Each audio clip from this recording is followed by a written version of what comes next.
3, 2, 1. Here we go. We are back, my friends. It's Monday night here at IR Bad at Games. And Eric, do you remember it wasn't very long ago either. We played through a little game called Nier Automata. I do. Yeah. I remember that. You should pause the cinematic while we're talking about it. Who knows? I don't know if it's. I guess I don't know how the mix goes, but yeah.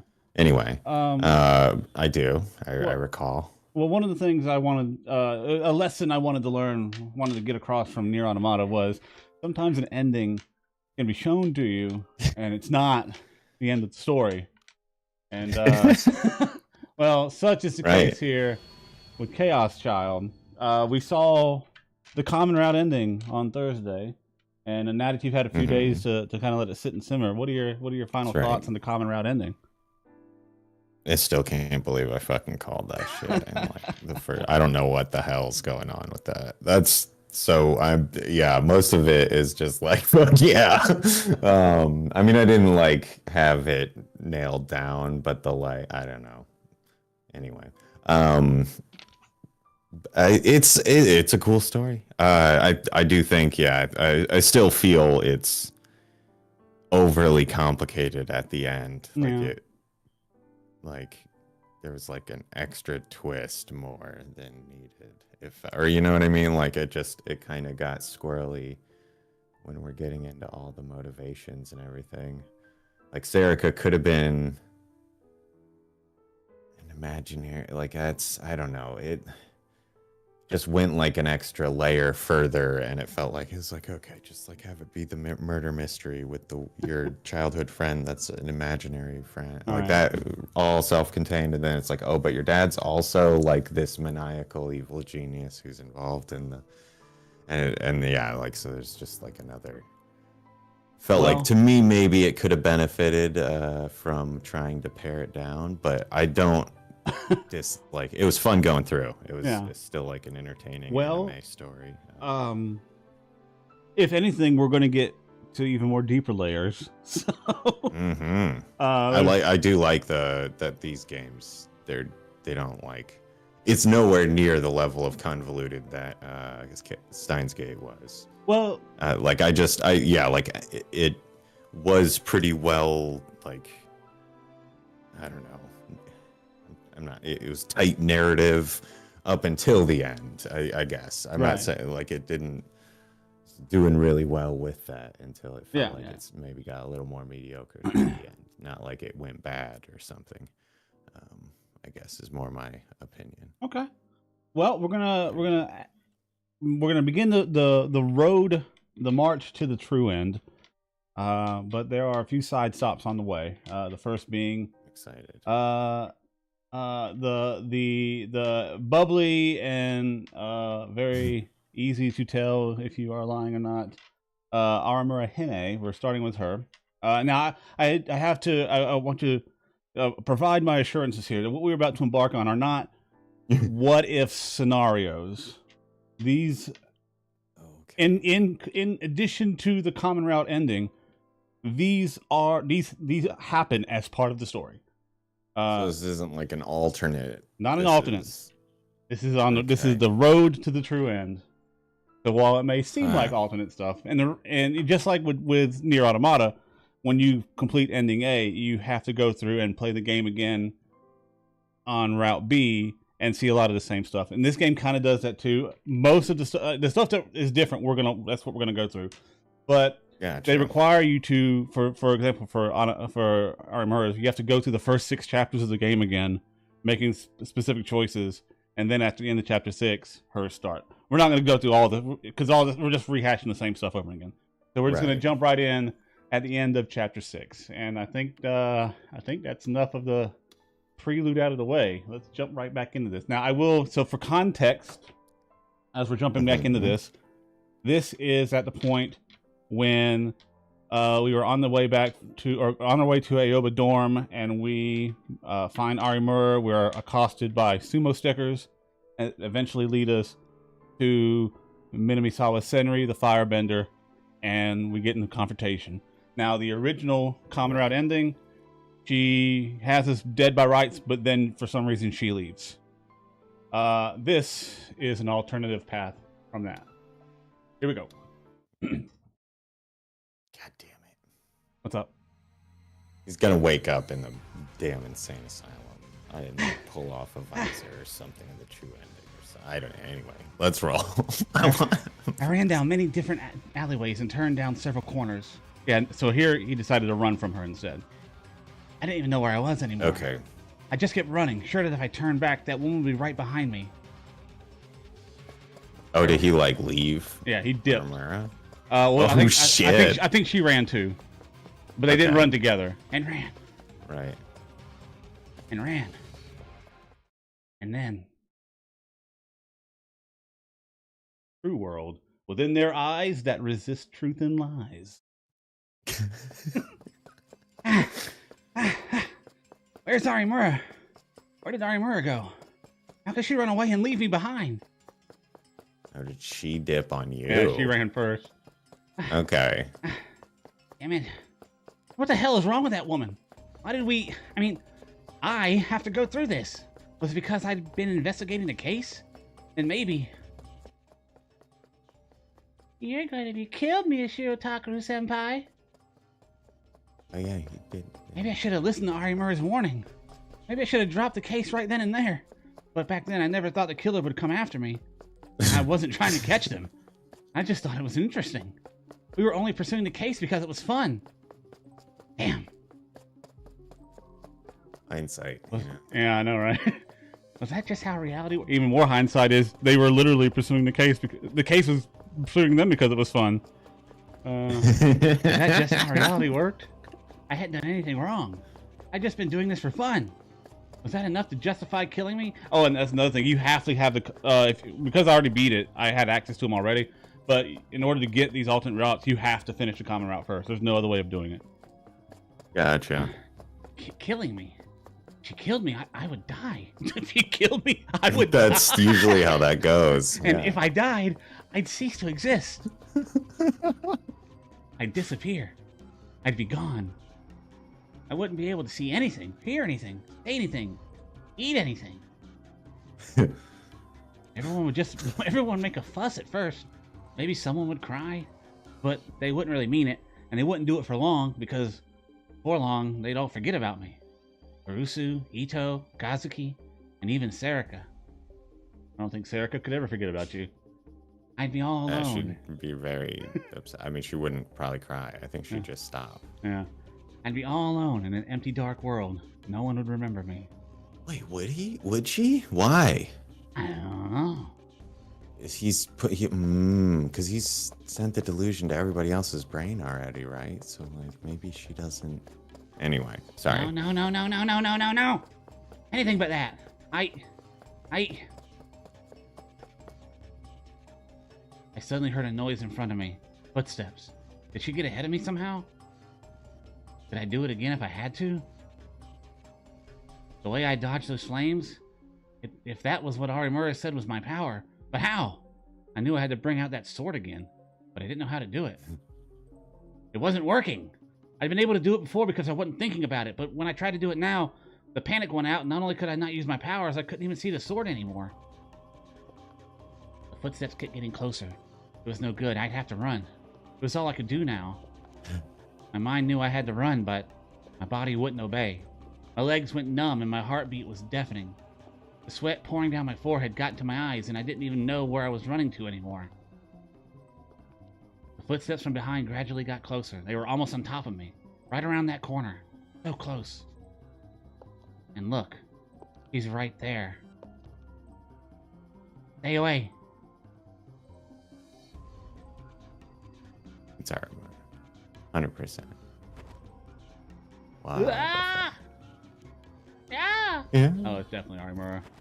100%. Stay away! Stay away from me! Don't come any closer!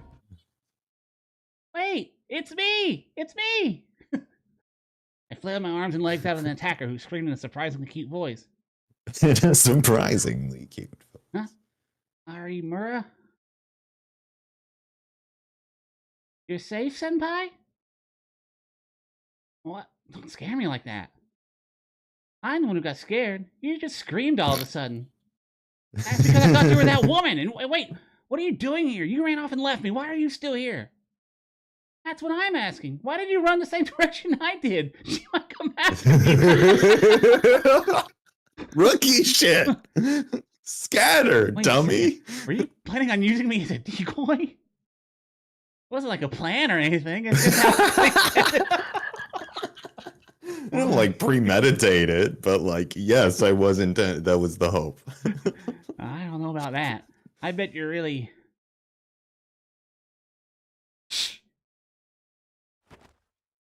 Arimura suddenly put her hand over my mouth before I could say another word. I was about to complain, but when I saw the look on her face, I shut up and listened carefully. There was no doubt about it. The sound. This time it really was that woman. Ruh-roh. Ah! There was an explosion, and a shockwave in the air struck me in the face.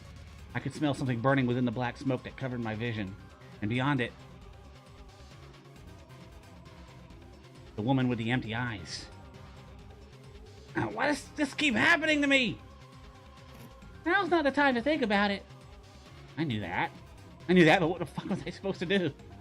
I just have to use my power again. Can you do it? I don't know, but I don't have a choice. I forced my shaking legs to turn towards the woman. Her eyes were still empty as she stared at me. I couldn't sense anything in them at all.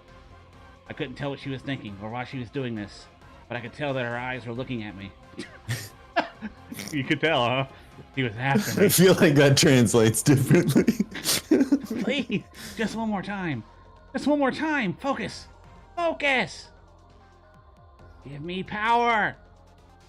It works that way. Senpai. Senpai? By the power. I can't do it. I can't. What are we gonna do, Arimura? What? Don't tell me that now. I thought that your powers were always just supposed to activate when things got really bad. It's usually how it goes. Maybe things weren't that easy after all. Wait, can't you use your power to do something? Of course I can't. What the fuck uses a lie detector? I could see the woman raising her hand slowly out of the corner of my eye. This was very bad. At this distance, if I got hit with those flames, that was going to be really, really hot. No, hotter than hot. I could burn to death. Even if I didn't die, I'd be badly burned. There was no way I'd be okay. I needed to find some way to run. But how? There's no way I'd be okay. A spiral of orange light was forming in the woman's hand. Oh, did this mean I was going to die? Was I going to die here and now? Did dying always feel so real? The woman was right on top of us now. A massive whirlpool of flame had formed around her hands. And then she slowly turned her hand toward us. Huh? And then there was a sudden strange sound as the flames flowed backward and struck her in the face. She flailed back and fell to her knees. I looked behind me and saw that Arimura was holding a can of hairspray. Got him. Might not have expected it to do much, but it worked better than she could have possibly imagined. I remember staring in shock at what just happened. Shit. But there wasn't time for that. The woman was slowly starting to look up at us. Arimura's counterattack had made her angry. If she came after us again, we'd be dead. But before that happened, we're getting out of here, Arimura, now! Huh? Ah! I picked up the spray can at my feet and flung it at our attacker, then grabbed Arimura by the hand and ran towards the strange woman. What? He must not have expected that, because fortunately we didn't hear her footsteps right away. For now, we needed to lose her and get somewhere safe where we could hide. But the only place we could hide around here was there. But if she found that place, no, there wasn't any time to worry about that. I had to chance it. Senpai, where are we going? This way.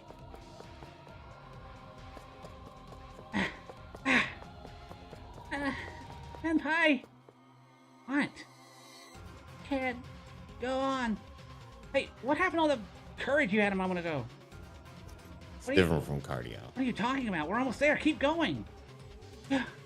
You're out of breath too. Oh. Damn it, did she really have to talk back at a time like this? If we give up here, we'll probably die. Do you understand that? I do. So, Arimura was right. My heart was pounding so fast, so loud, I thought it might burst. In manga and anime, you always gain incredible stamina in situations like this. Evidently, though, that didn't actually happen in reality. It was impossible for a human being to surpass their limits. Maybe I should have exercised more. Obviously, It was too late for that now. Still, that didn't mean I would give up. Anyway, just hang in there. And? I didn't have the strength left to answer a question. I mean... We just had to keep going. Even a big city like Shibuya had lots of tiny overlapping little alleyways off the main streets. This area was my home, which meant I had the advantage. And it wouldn't be long before... I was right. You could hear sirens. Even in the alleyways, someone was bound to hear all that noise. If the police were here, that woman would have bigger problems than just trying to track us down. Okay, now's our chance. Senpai! This way! Hey, wait!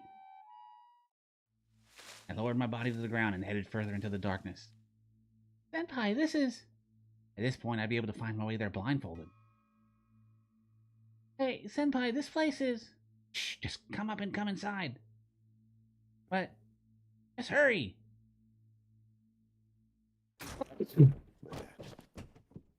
Ah, the RV.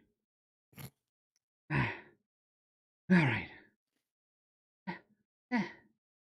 Listen carefully to the sounds around us as we caught breaths. We heard her footsteps. We'd recognize them immediately. We could hear the sound of police sirens in the distance.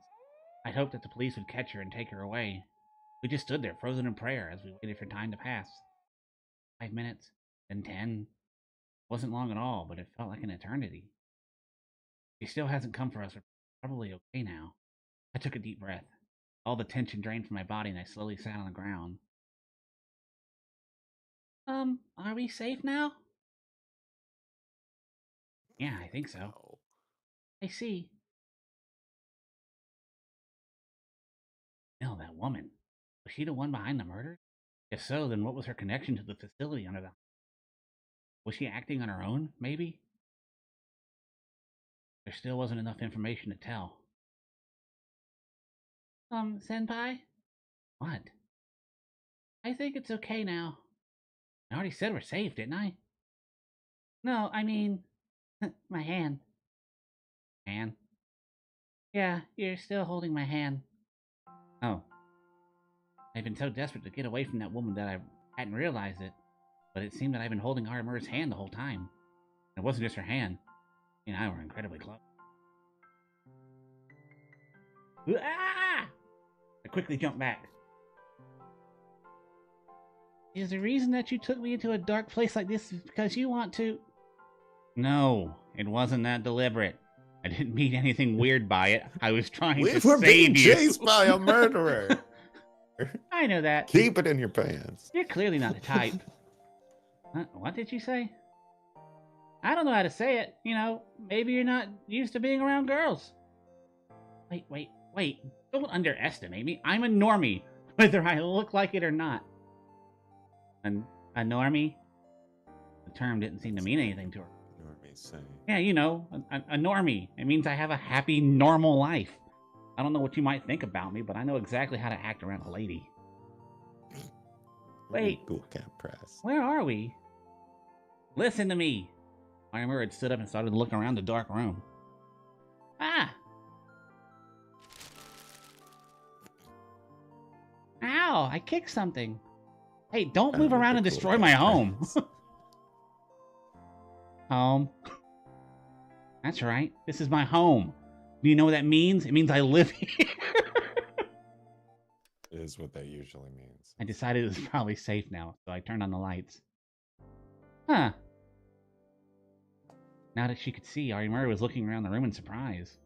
She seemed a lot less on edge than usual. Probably because she was pretty sure this woman wasn't going to come after us anymore. You're probably thirsty, right? I got some Mountain View here. I opened up the fridge and took out 2 plastic bottles. Then I handed one to her. Peak of hospitality. Oh, thanks. She opened the bottle and took a big swig of it. Whew. Now that I've had my Mountain View, I finally feel alive, you know? Ah! What is this stuff? Mountain View? You haven't heard of it? It's the most highly caffeinated soft drink available in Japan, which acts to stimulate the brain. Blah. Arimura ignored me, and even though I was still in the middle of my lecture, and grimaced with her mouth still full of Mountain View. Evidently, she didn't like it. Is this a mobile home? No. Mobile home is specifically a vehicle intended to stay in one place most of the time. It's best thought of as a house with wheels. I mean, it's in the name, buddy. Yeah. But this house is more of a vehicle with living facilities added. It's more properly referred to as a camper or an RV. What's more, there are several types of other camping cars, ranging from the ones that use special frames to converted vans and boxcars. God. Yeah, but why are you living in a place like this? Would you please let me finish first? No. You're Caruso-senpai's little brother, right? From the orphanage?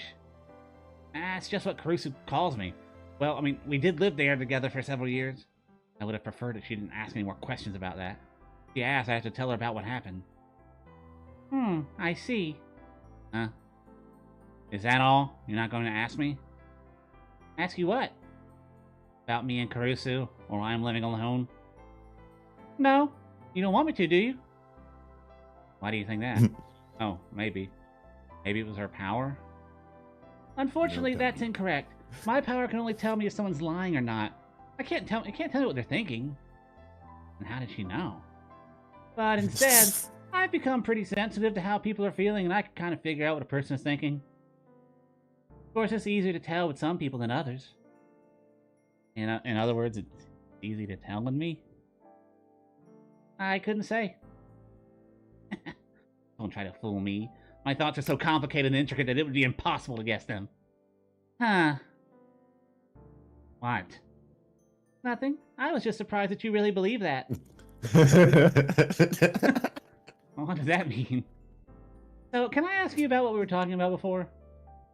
Well. Okay, so it is based on, like, yeah, what they believe, and that's hilarious to live in a world where you're like, oh, wow, no, they actually believe that. He believes that.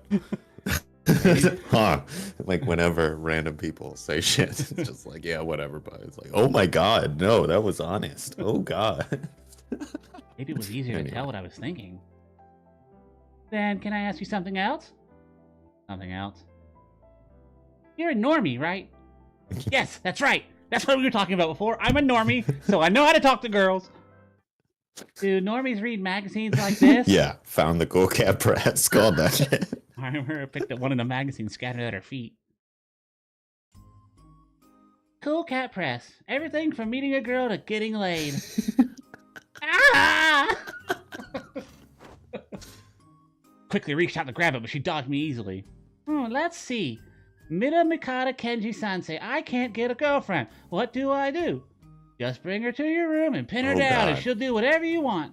Dude, what? Don't read it! I reached out my hand again to grab the magazine from her.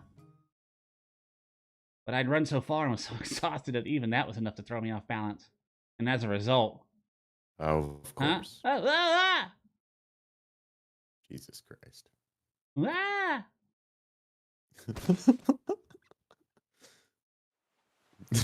Is this another dating sim? God damn it. Well... I don't remember what we're on, like which is what right now. Why is she looking at me that? What do you feel? Oh man. I mean, I feel like I think I know where positive goes, but I don't really know that. Let's find out. Wait, this is just I feel like that. Senpai, you don't... I don't... No, wait. Did I really not... Minamikata Sensei had said it after all. Oh if my you god. pin a woman down, she'll do whatever you want. Why? Why is this not the negative one? She actually it hasn't activated yet. This is all before the delusion. He's still thinking this. Gotcha. Okay. See, that's what I was like. I want to say that's more likely to be the negative one, but I don't know because it's in the Cool Cat Press and he likes that magazine. So and we've had some weird positive delusions before. I actually wanted you to. I didn't actually believe it, but maybe it was true and I just didn't know it. And maybe it's not. Now the delusion happens. Actually, there was a whole special on, wasn't there? It was the July 1999 issue.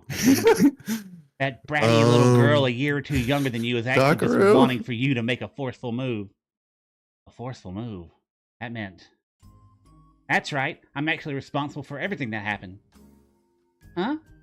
Everything? I mean everything, including that woman back there. Huh. Then you were the one who told her to attack us? But why? To bring you here, of course. Jesus Christ. I grabbed her by the wrist and pinned her to the bed. To bring you Why? here? Does that mean... For some reason, Why is Arimura this a didn't resist. positive? She just stared back I into don't my eyes. understand. You know what that means, right? But I can't believe you're the kind of person who would do that. Despite what she said, her eyes were dewy and shining in the light of the fluorescent bulbs. Dewy. And Christ. that's proof. But I like guys who are forceful like that. Cool Cat Press was right. Oh, hail Cool Cat Press. It was Arimura. not. Senpai, take me. I mean, I guess that should count.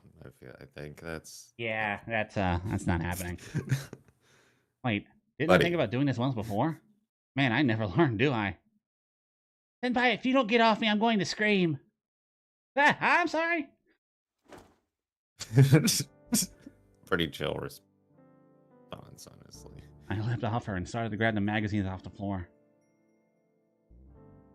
Those magazines, they are what they look like. Screwed up. I never imagined that a younger girl would see these. What do they look like? Wait, huh? Oh, right. No matter what kind of excuse I came up with, Arimura would realize it's a lie. Kigalomaniacs. What an obnoxious power. What are you laughing at? I was just thinking that you really are easy to figure out. Sorry for being easy to understand. There's nothing to apologize for. That just makes it easier to spend time with you. Oh, I don't mean spend time with you like in a weird way or anything. You don't need to tell me that, I know. Even I wasn't dumb enough to misunderstand that. I sure hope so. Arimura slowly stood up and looked out the window. You could still hear the faint noise of police and fire truck sirens in the distance. Come to think of it, I'd already forgotten that I almost died out there. Why? No, there was no need to ask why. It was because of Arimura. If I was here alone, I'd probably still be shaking. I wasn't trying to say that after what happened, Arimura was now someone special to me or anything like that. But in the past few hours, the thick wall of us between us had felt like it had gotten a little thinner. Okay, it's about time for me to leave now. You're leaving? Weirdo. I can't stay here forever. Or are you going to tell me I should spend the night here? No, I'm not. Damn it, making fun of me, are you? Don't worry. I'll stick to the streets with lots of people. I can't imagine her doing anything with all these police out anyway. And he was probably right about that.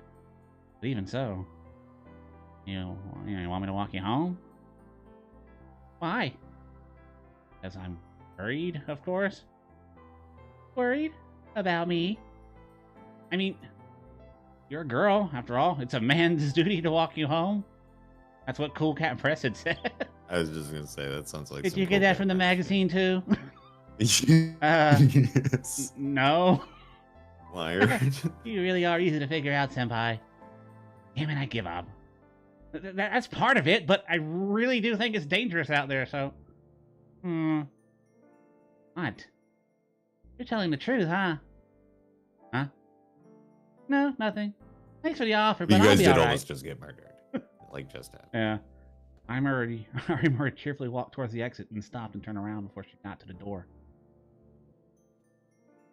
Thanks for your help today. You saved my life, or at least I will say that you did. And with that, adios gracias!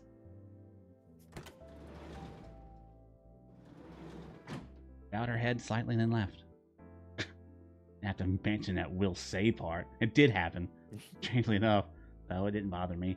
At any rate, Megalomaniacs, huh? I'd used some kind of power to control that woman's flames. Arimura had said that that was my power, but that was the only time I'd been able to use it. Let's try this again. Took a deep breath to compose myself. Power. At first, it was so hazy I had focus to be able to see it at all. but gradually it began to form a definite shape in the corner of my eye. It was a twisted, yet beautiful, disgusting, yet pure. Its very presence was so overwhelming that it was impossible to believe it even belonged to this world. I reached out my hand fearfully, but I couldn't touch it. What had I done before? That's right, when she attacked me with her flames, This might... Ah! Message that scared me. From Arimura. I made it home safe. I was surprised that she was thoughtful enough to let me know. Either way, I'm glad nothing had happened. After that, I tried a lot of different ways to strengthen my power, and at some point, I fell asleep. I wouldn't know until morning what had happened to that woman after that. 2005. 10 years ago. They say that every person has a single image somewhere in their mind that defines who they are. For Arimura Hinae, that image was of her family, seated around the dinner table. Her mom and dad, and her brother, the four of them sitting around the table. That image, more than anything else, defined the kind of person that Hinae was. Her mom and dad both worked, and on weekdays they'd often come home late. Sometimes they didn't even come home at all. Hinae never felt alone. She was never alone because she had an older brother. Her parents had told her that when she was born, he'd been the happiest boy in the world. But she didn't need to hear that to know how much she meant to her brother. Hinae had always had a pretty face ever since she was a baby, and she'd always been popular. But her brother loved her more than anyone. Whenever Hinae cried, he'd always tried to make her feel better, and when it was time for her to sleep, he'd rock her in his arms. He was one of the older classes at elementary school. He was in one of the older classes, and he'd probably wanted to play with his friends. He had a lot of friends, actually, and every day they'd invite him over, but he would always turn them down and come straight home to be with Hinae. With their parents working so much, he spent a lot of time alone in their house. He probably didn't want Hinae to go to the same thing. Normally, acting like that would have cost him his friends, but that had never happened. He was just that good of a big brother. As Hinae got older, she became more and more like a young girl, and her brother loved her even more. Her parents decided that Hinae could safely be left in her brother's care and started to come home even later. But every Sunday, they were always home.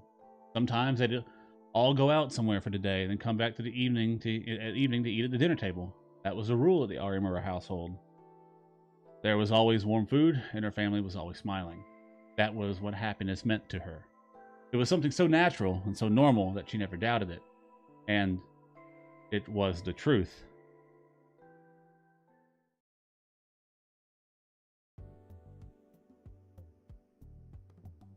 Oh God. This is normal, Serica. I was eating. I've got to remember the right. So wow. So that's what happened last night. Yeah, it was awful. I just can't catch a break. It's more or less the vicinity at least. We'll see if I can dial it back in. The first thing I did when I got to school the next morning was tell Serica what had happened. I had no way of knowing what had happened to that woman after that. I checked the news when I woke up, and not only did I not find a name, I couldn't even find anyone reporting on the attack. However, there were a lot of people on the social networks talking about that strange woman. After all that chaos, the police had to have known about her. Still, I didn't know what would happen next. I was a little hesitant to go to school, but I figured she wouldn't be willing to attack me in broad daylight. And since I made it here safely, I figured that I was right. So, what happened then? What happened? I took Arimura to my room. Oh, room? You mean that RV? What else could I mean? Just the two of you? Of course. It's not like I was going to bring that woman in who tried to kill us. Also, solid restored. I want to. This is not. There's no dating element to this game. Just throwing it out there. But it does touch on some of the things. It's like a non-zero amount of it, but it's like that anime isekai harem game kind of thing. A little bit, just obviously, just a pinch of it. Yeah, of course, it's at least not like 100%. Pick which girl you end up with, kind of thing. I see. It felt like he was implying something. What are you grinning about? I mean, you alone with a girl in your room. That's amazing, isn't it? How rude. Listen, I've told you this 1,000 times before. I'm a normie. This is nothing for me. And have any other girls been to your room since you moved there? Many times. He lied. And you weren't me or Non-chan. See? It was your first time, right? Right? Shut up. So, did something happen? Erica's voice dropped into a conspiratorial whisper as she grinned at me. What do you mean, something? Oh, don't be silly. You know what I mean. Of course not. We were almost killed. We had bigger things to worry about. Oh, come on. I bet you liked it. I did not. Oh? Who do I spy with my little eye? I'm going to assume. I turned around and saw Arimura herself waving at us. Mura. Yep, it's me, Arimura. Miyashiro Senpai. Ciao. Yeah.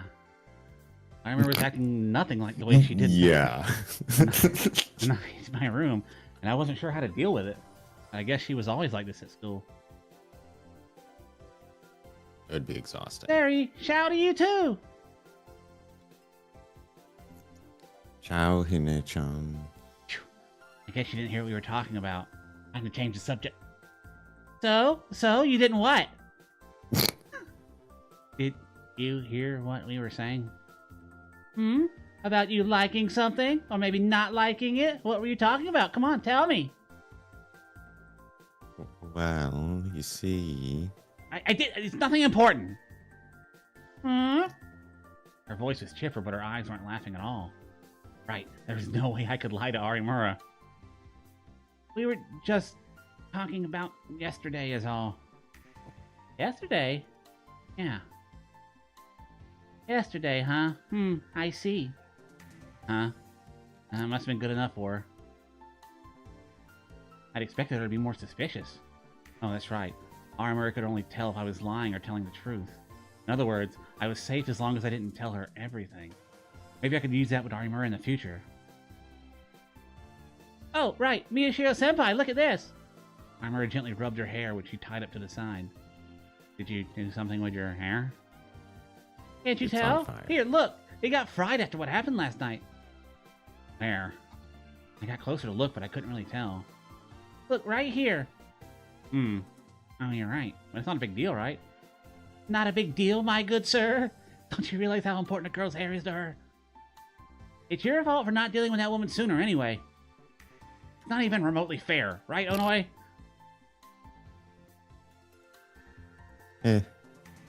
Onoi?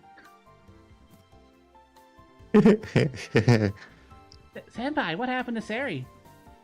Oh, she's always been like this. Don't worry about it.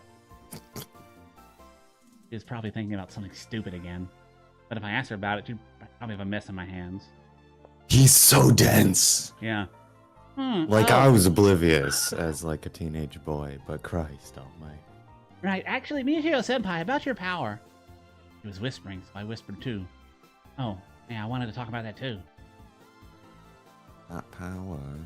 I mean, the one where you can see the soul. You liar, Serica! Hey, Sari, you don't know who might be listening, so don't talk so loud. Oh, sorry. Anyway, senpai. Yeah, I've actually learned to control it a little. Maybe, I think. Does that mean you have a mysterious power too? I know what you're doing, Serica. Sari! Oops. After what had happened yesterday, I'd been exhausted, but I did what I could learn. I did what I could to learn more about my power. It looked like I needed to use someone else's brain to make my delusions real. So I asked Gensen to be my guinea pig. Knowing Gensen, he'd be so drunk that he'd forget about it after a day or so. Well, and who would buy it if you told him that, like, my friend has magic brain powers? Yeah. Like, yeah, no, I'm that's pretty slick. Solid move. I can move things that aren't too heavy. How loud are we talking? Like a rock? Rocks No. could be particularly very. A little tinier, maybe? A notebook, then. Couple pages. What? The only thing you could use that for is flipping up girls' skirts. It might not be anything Straight to special it, right now, by the but way. eventually I'll be able to move stuff that's heavier. Serica, you Which jerk! that happens later on, right? Yeah, well, it happened in a delusion in a previous chapter. Or no, Is that earlier? Am I in chapter I don't 5 or remember chapter the 6? I don't remember. sequence. Okay. Serica, you jerk! I tried That's really kind hard. of funny then. But still, flipping up skirts, huh? Jesus. Never thought of that. Yes, you have. Well,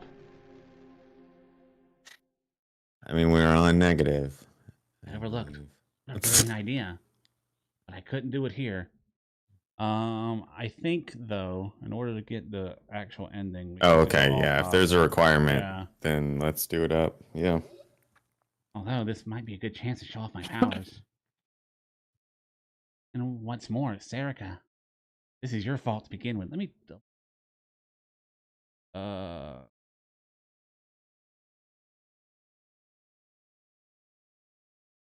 Yeah, I didn't think about that. That like it's a this is how you get your ending selection, I suppose. Is Yep. by which Select all delusions you pick positive at what delusions points. in the new route. Okay. It's your fault to begin with. Do you know how hard I worked just to move over one little tiny object? I barely got a wink of sleep last night. At least she could do after all that effort. Figure on. Jesus Christ. At least she could do. Taku. I see. If you really want to see it, then I'll show you. Good God. Miyashiro senpai? Sorry, but it's too late for regrets now. Curse your own foolishness for giving me the idea. No one can This stop is me the now. setup. Wow! I concentrated. Fucking organ.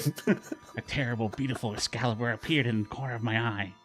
The power welled forth from deep within me. Come, my Excalibur. Give me power. Behold! So what's funny about the Excalibur is in order to get onto this route, you had to have all positive delusions with Arimura up to now, and one of those positive delusions was reading that steamy gay love dojin for her and the voice actor stuff. Yes. And in that he called course. forth Excalibur. Right. Behold! This is my gigolomaniac ability. Like This is my on some power! anime shit. This is pretty funny. Shing. Boop. Huh?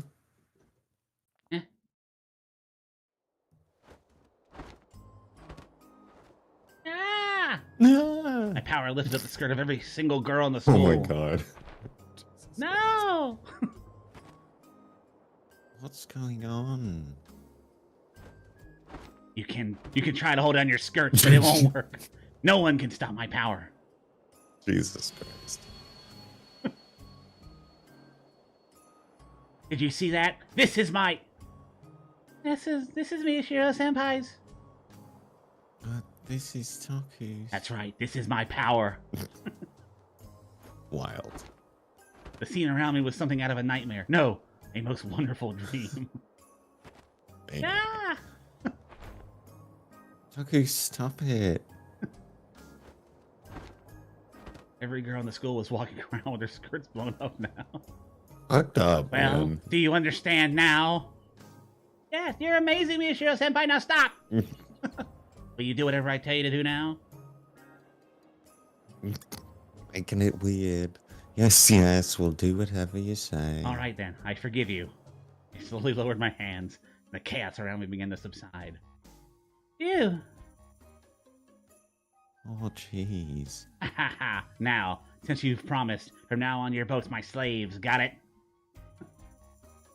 It's Master Takaru. Yes, Master Takaru. The JD delusion, if I've ever seen one. Yeah, I'm like, okay. I mean, If only. you can't control imagining. Hey, Dumb stuff. Yeah. Hey, Sari, what's gotten into Miyashiro Senpai? I had the ability to move stuff with my mind, it would at least like cross it once. Right. Don't worry about him. He's always like that. And again, now I have to ask: when we experience those delusions, because she's a mind reader, does she see those too? I don't know.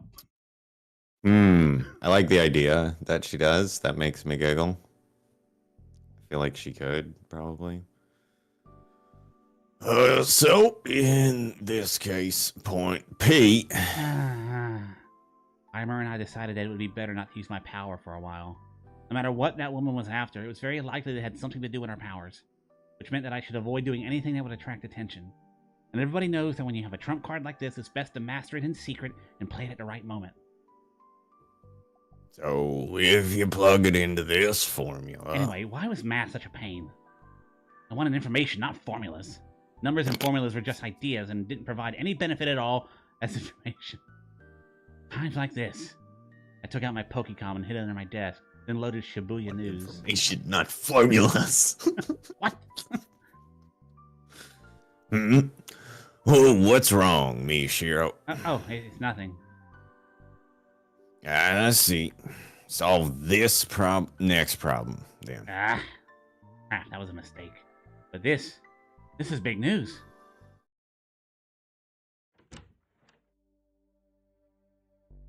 Hey, big news. Big news. It's been a while since we heard from Ito. Yeah, I was like, what did I do? I heard the door to the club room fly open and Ito ran inside. What is it? Why are you yelling? Why are you so calm, Miyashiro? News, and big news, too. Listen carefully. The person behind the new gen madness has been... They were arrested, right? That's right. What? You already knew? Of course I did. Who do you think I am? I call myself the biggest right-sider in the school for a reason. Everything you learned, I learned a long time ago. Just the worst kind of person.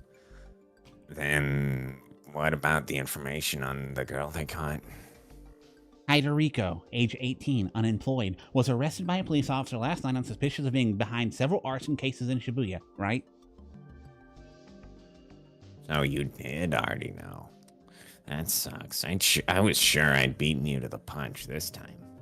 Don't you forget it. To tell the truth, I really just found out about it in math class. But that's how information works. Knowing things first puts you at an advantage. That said, I was overjoyed to know that the woman who attacked me had been arrested. Now I wouldn't have to be afraid of being attacked again.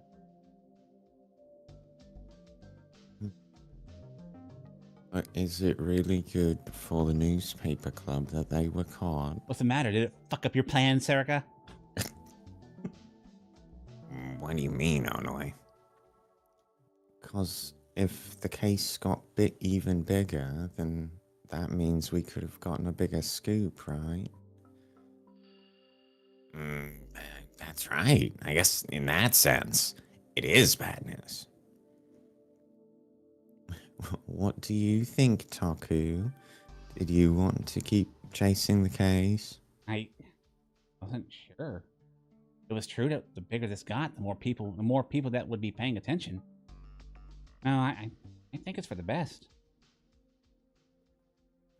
Huh. I didn't expect you to be so passive. Figured you'd want more stuff to happen. You're making it sound like I want people to die.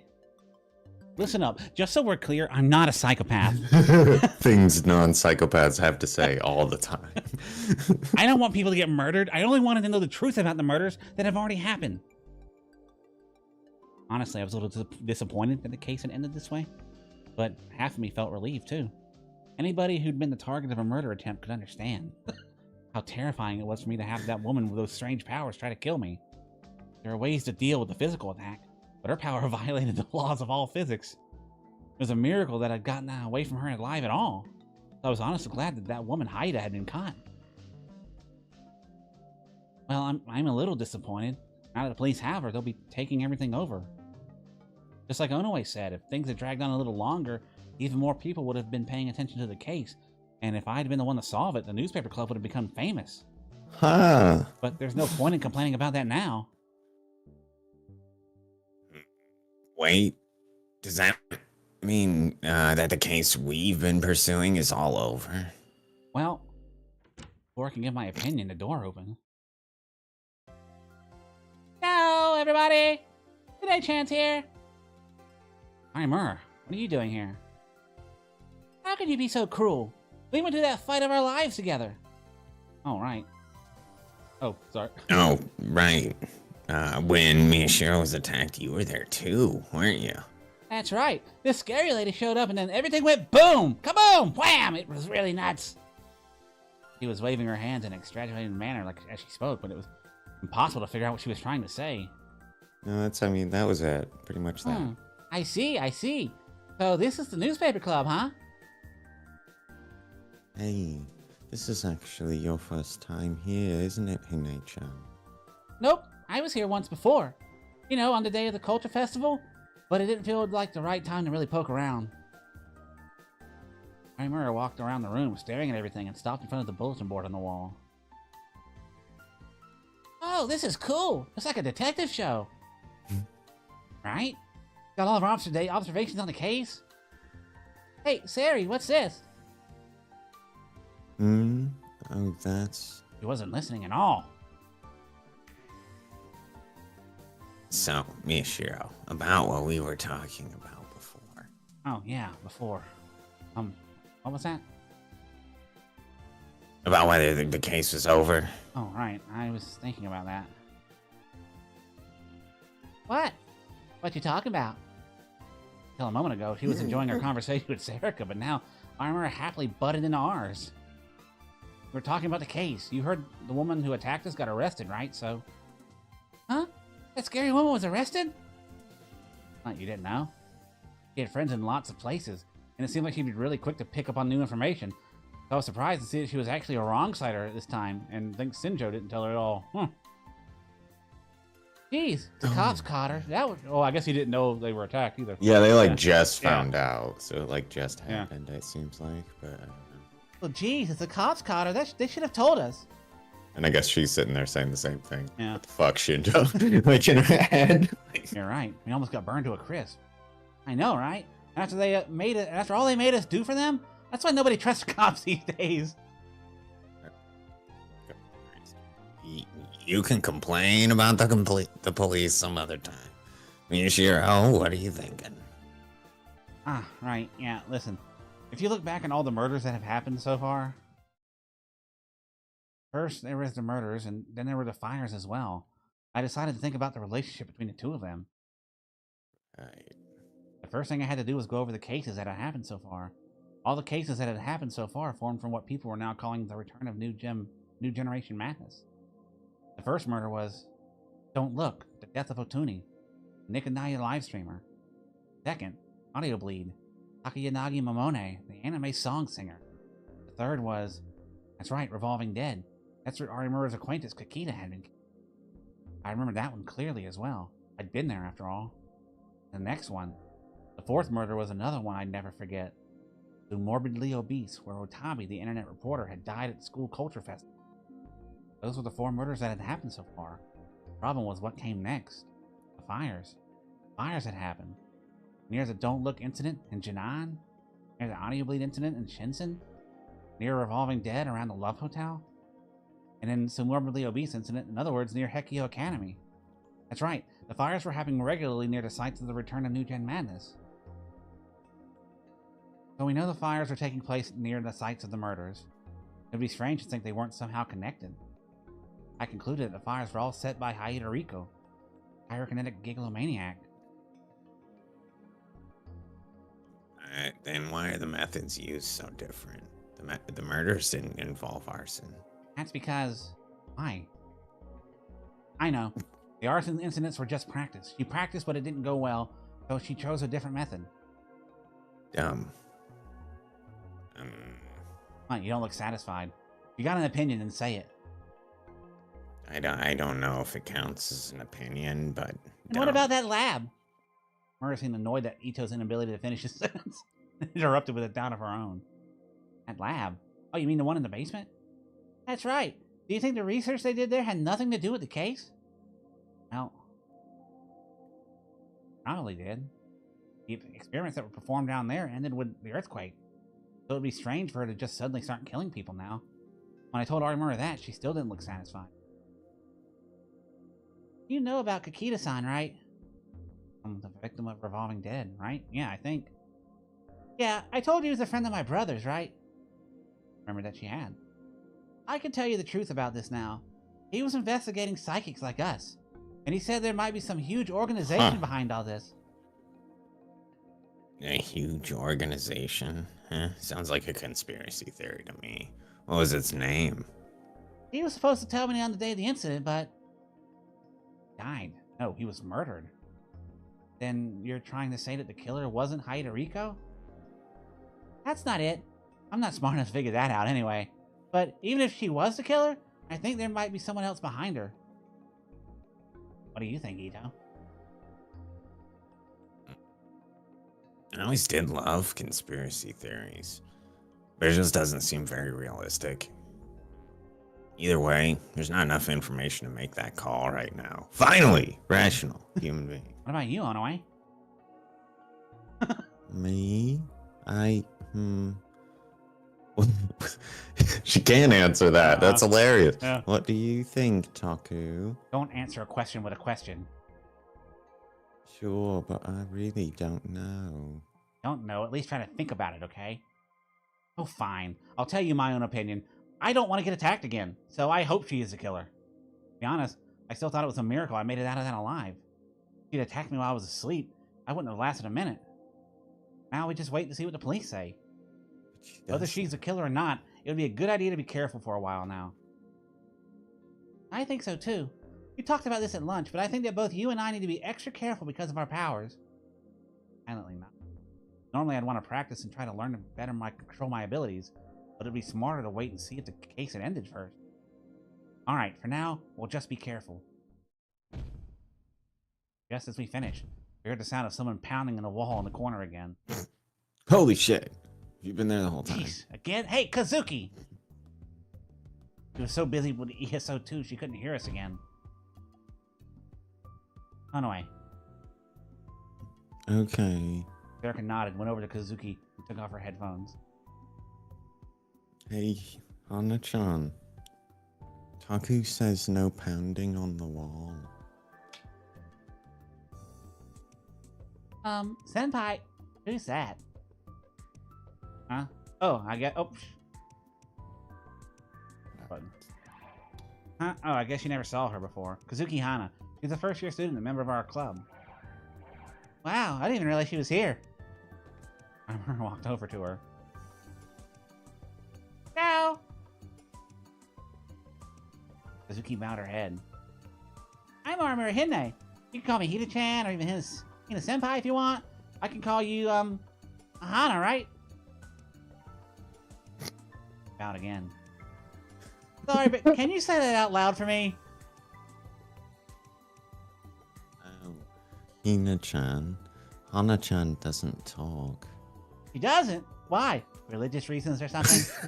I don't know why, but she doesn't talk, right? Bowed. Not a word? Not a word. Well, Huh. like a hum. I see. I guess that's fine. Makes things easier, so... Since we're friends now, let's shake hands. Kazuki was still hesitant, but Arimura grabbed her hand and swung her around. That was probably her version of a handshake. What surprised me was that Kazuki didn't seem upset. I thought that she'd resist Arimura's attempt to force them to be friends, but she seemed kind of embarrassed. But then, something happened that completely shattered my wildest expectations. Nice to meet you, Hana. As Arimura swung her arms around. Huh. Yeah, I'll do her. You.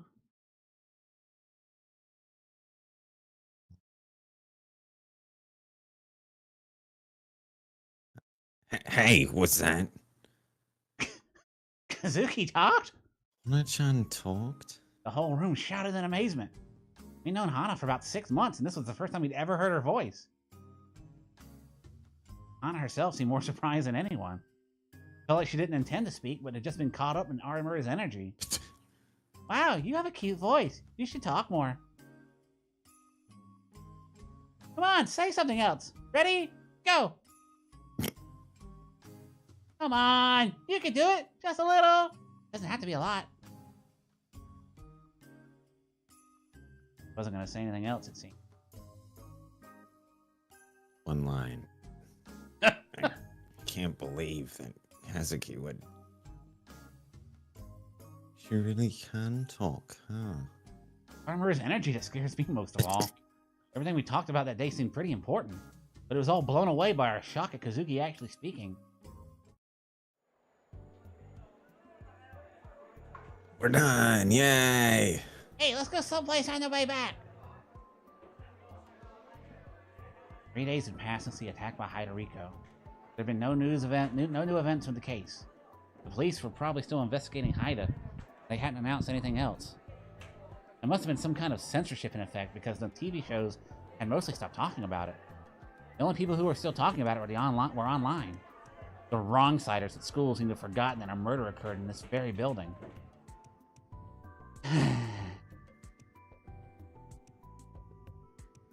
What's wrong? Why decide? Bruce was looking down over me. Her injury from the other day still hadn't fully healed. But Dad Oh, had yeah, told her she that had she, said. But Dad had told her that she'd been able to go back to school, and so today she had. It's nothing, really. Yeah, right. You're probably hoping that something else happens with the case, aren't you? I'm not. No. Listen, Takaru, you are almost killed. Even if they caught the woman, you're still in danger. And you agreed that even if you're not going after the case, you could still have fun, right? Don't forget that. I know that. Do you really, then? Shut up. I said that I know. You don't have to keep saying the same thing over and over. I'm not a kid. Knowing Caruso, I was ready for her to be even more annoying, but...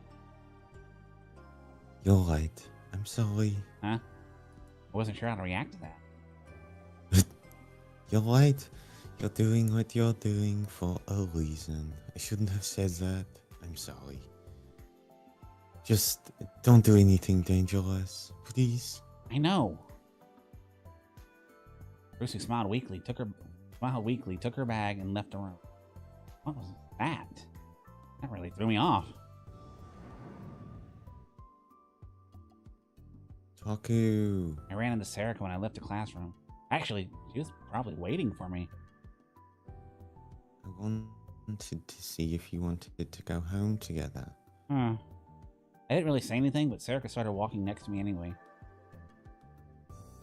I saw what just happened. You mean with Caruso? You shouldn't treat her like that. Non-chance still recovering. You need to be nice. I didn't mean to. Yeah, I really didn't mean to hurt her. But Caruso always had to be right, no matter what. She'd been like that ever since we lived together in Aoba dorm. And sometimes it just got frustrating to deal with someone who was always right. Really, Takaru? And after I made my promise to Caruso. So close. Very nearly approaching self-awareness there. After I made my promise to Caruso, I was still watching the news and looking online. But I've been trying my best to avoid doing anything else. For the past few days, I've been staying quiet. I even canceled the club meeting for today, and I was trying my best not to think about how bored I was. But the way she said those things, it still made me out to be the bad guy. Oh. What's wrong? Got something. I've been thinking so much I've gotten distracted. Sorry, I gotta go back and get it. Go home without me. Oh, sure. Okay. I've been spacing out lately. Maybe I was just too bored. Oh, here it is. Even if I'd gotten in a fight with Caruso, I still couldn't believe I'd forgotten my Pokecom.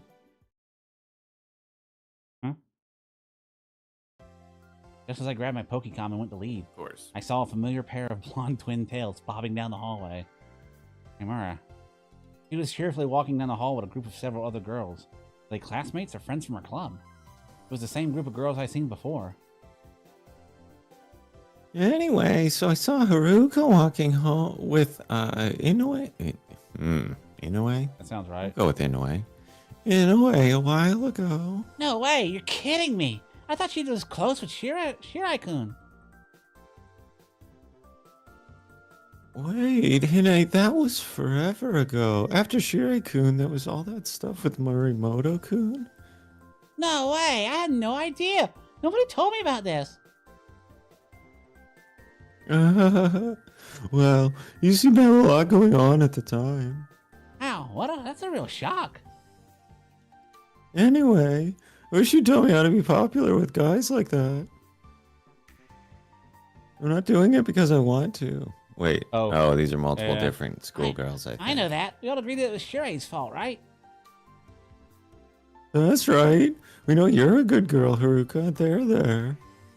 Wow, a lot's going on in the world, huh? Go ahead. Go for it. Stop it. You sound like an old woman. Nah, I can't keep up with you youngsters these days.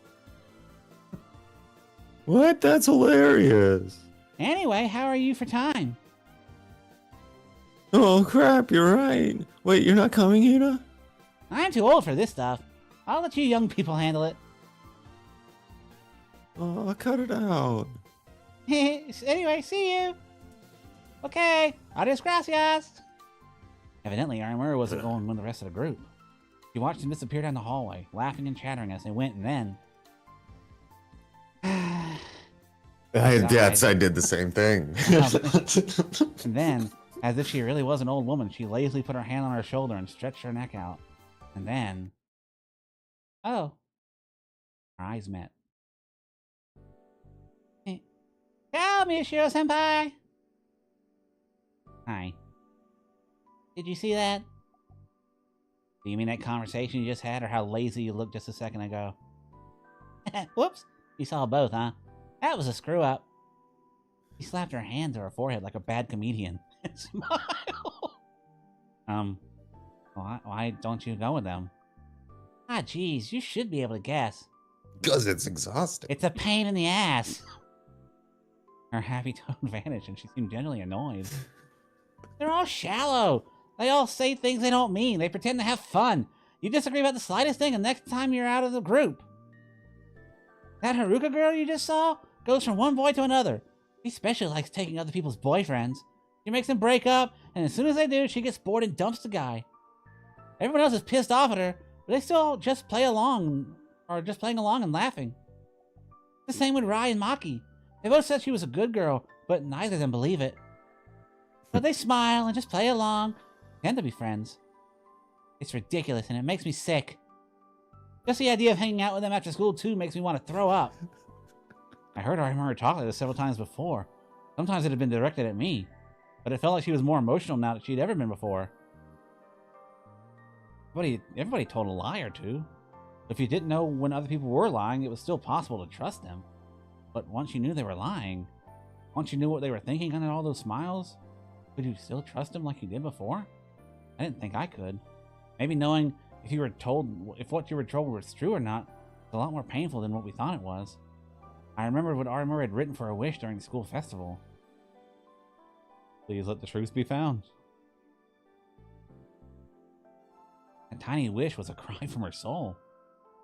But... the voice was a whisper. I hate myself most of all for hanging out with them anyway. Just kidding! She tried to go back to her usual self, and she gave me a mischievous wink. But she must have realized that it didn't work. Scratched her head, looking out awkward. Oh, geez, don't make that face. I don't know how to deal with it. Hey, can I ask you something? What? Why are you telling me this? What's happening? What is going on? Are you having a breakdown? You and I just met. Until just a little while ago, we could barely even talk. So why are you telling me this? I'm not sure. Because I'm a gigglomaniac, just like you? Well, that's probably part of it, but Trauma bonding. It's probably because you're just so easy to figure out. I'm easy to figure out. You're the type of guy who can't hide what they're feeling, you know? When you lie, you start to get all flustered. Just don't be stupid. I got my poker face on all the time. That's impossible. See? Just like that. No, that was just... Oh, it was just what? I felt like the more I tried to respond, the more I was digging my own grave. Oh, weird how that works. If I had to ship either character, any character, it would be her and him. That's, yeah. I mean, I don't know. Hinae doesn't actually exist. Right. There's also the issue of her being like a rampant murderer. Yeah. That aside. Anyway, oh, there he is. Hey, Taku. Erica came back. The other one's like quasi family, so I Yeah. don't know. I don't feel like there's a ton of great alternative options true. available. She must not have gone home after all. Anyway, what's up? Did you forget something too? No, that's not right. You're taking so long that I decided to come and check on I told you to go home. Erica came running up to me, her cheeks puffing in and out as she gasped for air. I told you to go home without me. True, but remember what you said this morning? You needed a new smartphone. And I remembered you were going to get one. I should come too. Come to think of it, I never did find my phone. According to Shinjo-san, that Yamazoi girl had left it alone. As for the old photo, it was sad, but it wasn't coming back. There was nothing I could do about it. I talked to Serica this morning about how I needed to get a new one, but... Huh? Oh, it's Hina-chan. You just noticed her? Ciao, Seri! Ciao. Oh, Hina-chan. You wanna come too?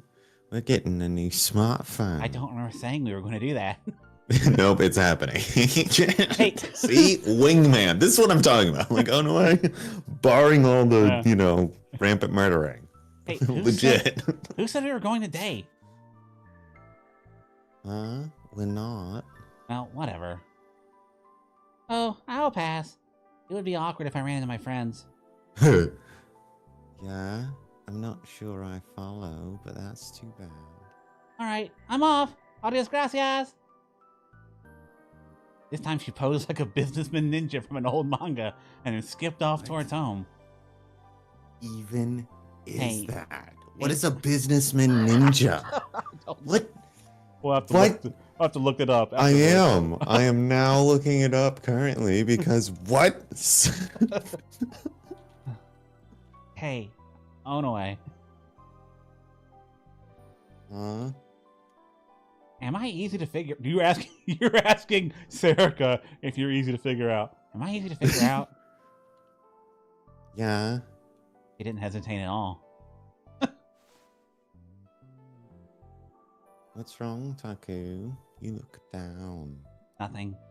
I'd always considered myself inscrutable and mysterious, so that was a bit of a shock. Anyway, Hina-chan's so much fun, isn't she? Is she? You were having fun talking to her. Fun? Me? Talking to Arimura? And you're right. She is the ultimate wingman. That's what she was designed to be. Mm-hmm. I'm saying, like, yeah, murder bad, obviously, not good. Sure. Don't want that. That whole "you're going to be killed" thing when we first met scared the hell out of me. But when I actually talked to her, I found out she wasn't that scary at all. I was never really good at dealing with normies, in the common sense of the word, mind you, not the superior original sense. But Arimura felt different than the others. Part of it was that she was a gigglomaniac too. But the biggest reason was probably that she was always keeping her distance from other people. She kept a comfortable distance to avoid making anybody upset. She learned how to do it through long practice. And in that sense, I mean, it's fun. Or, I mean, I don't mind it, I guess. I have no idea what a businessman ninja is. I'm sorry. This is going to bother me. What the fuck were they talking about? Okay. I'm sure there's a manga that it's referencing that has a distinct pose, and I wish to know what that is. Anyway. I see. Yeah. So I think what we're seeing, like what you see in these specialized chapters, is like you said, her whole goal, her whole design is whatever Taku finds interesting, she hones in on.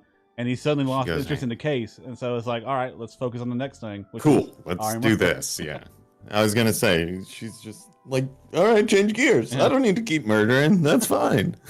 Like, What? audible. Why do you look so happy? No reason. Anyway, are we going to get that phone? Nah, I think I'll pass for today. Yeah. Oh, I should have just gone home. Yeah, like I then. told you to. That's what I told you to do. There still might be a lot of sumo stickers in town. I should stay put for a while. That sucks. Maybe I'll invite Non-chan and we can eat some sweets then. Do that. I'm sure it'll make Karusu happy. Okay. See you, Taku. Right. Now then, maybe I should go home and read the latest edition of Cool Cat Press, which Gensen brought me yesterday. 2005. Smiles. There were always smiles in Arimura's family back then.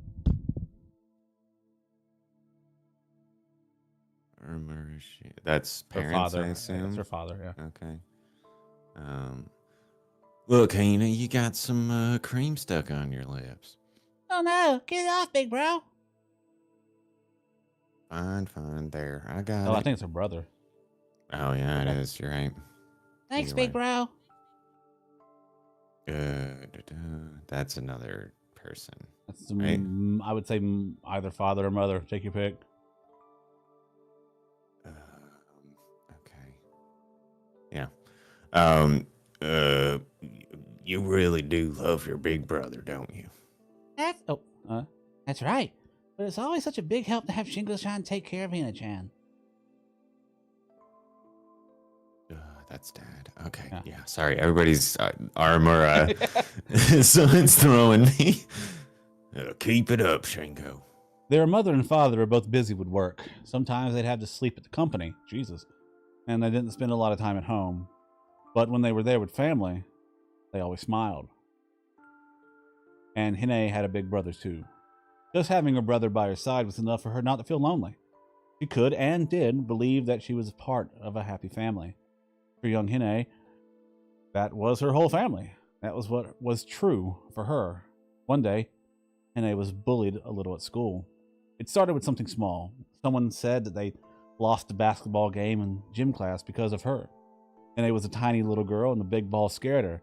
When they passed it to her, she ducked away. When her brother Shingo saw... She did. Yeah. It is her fault.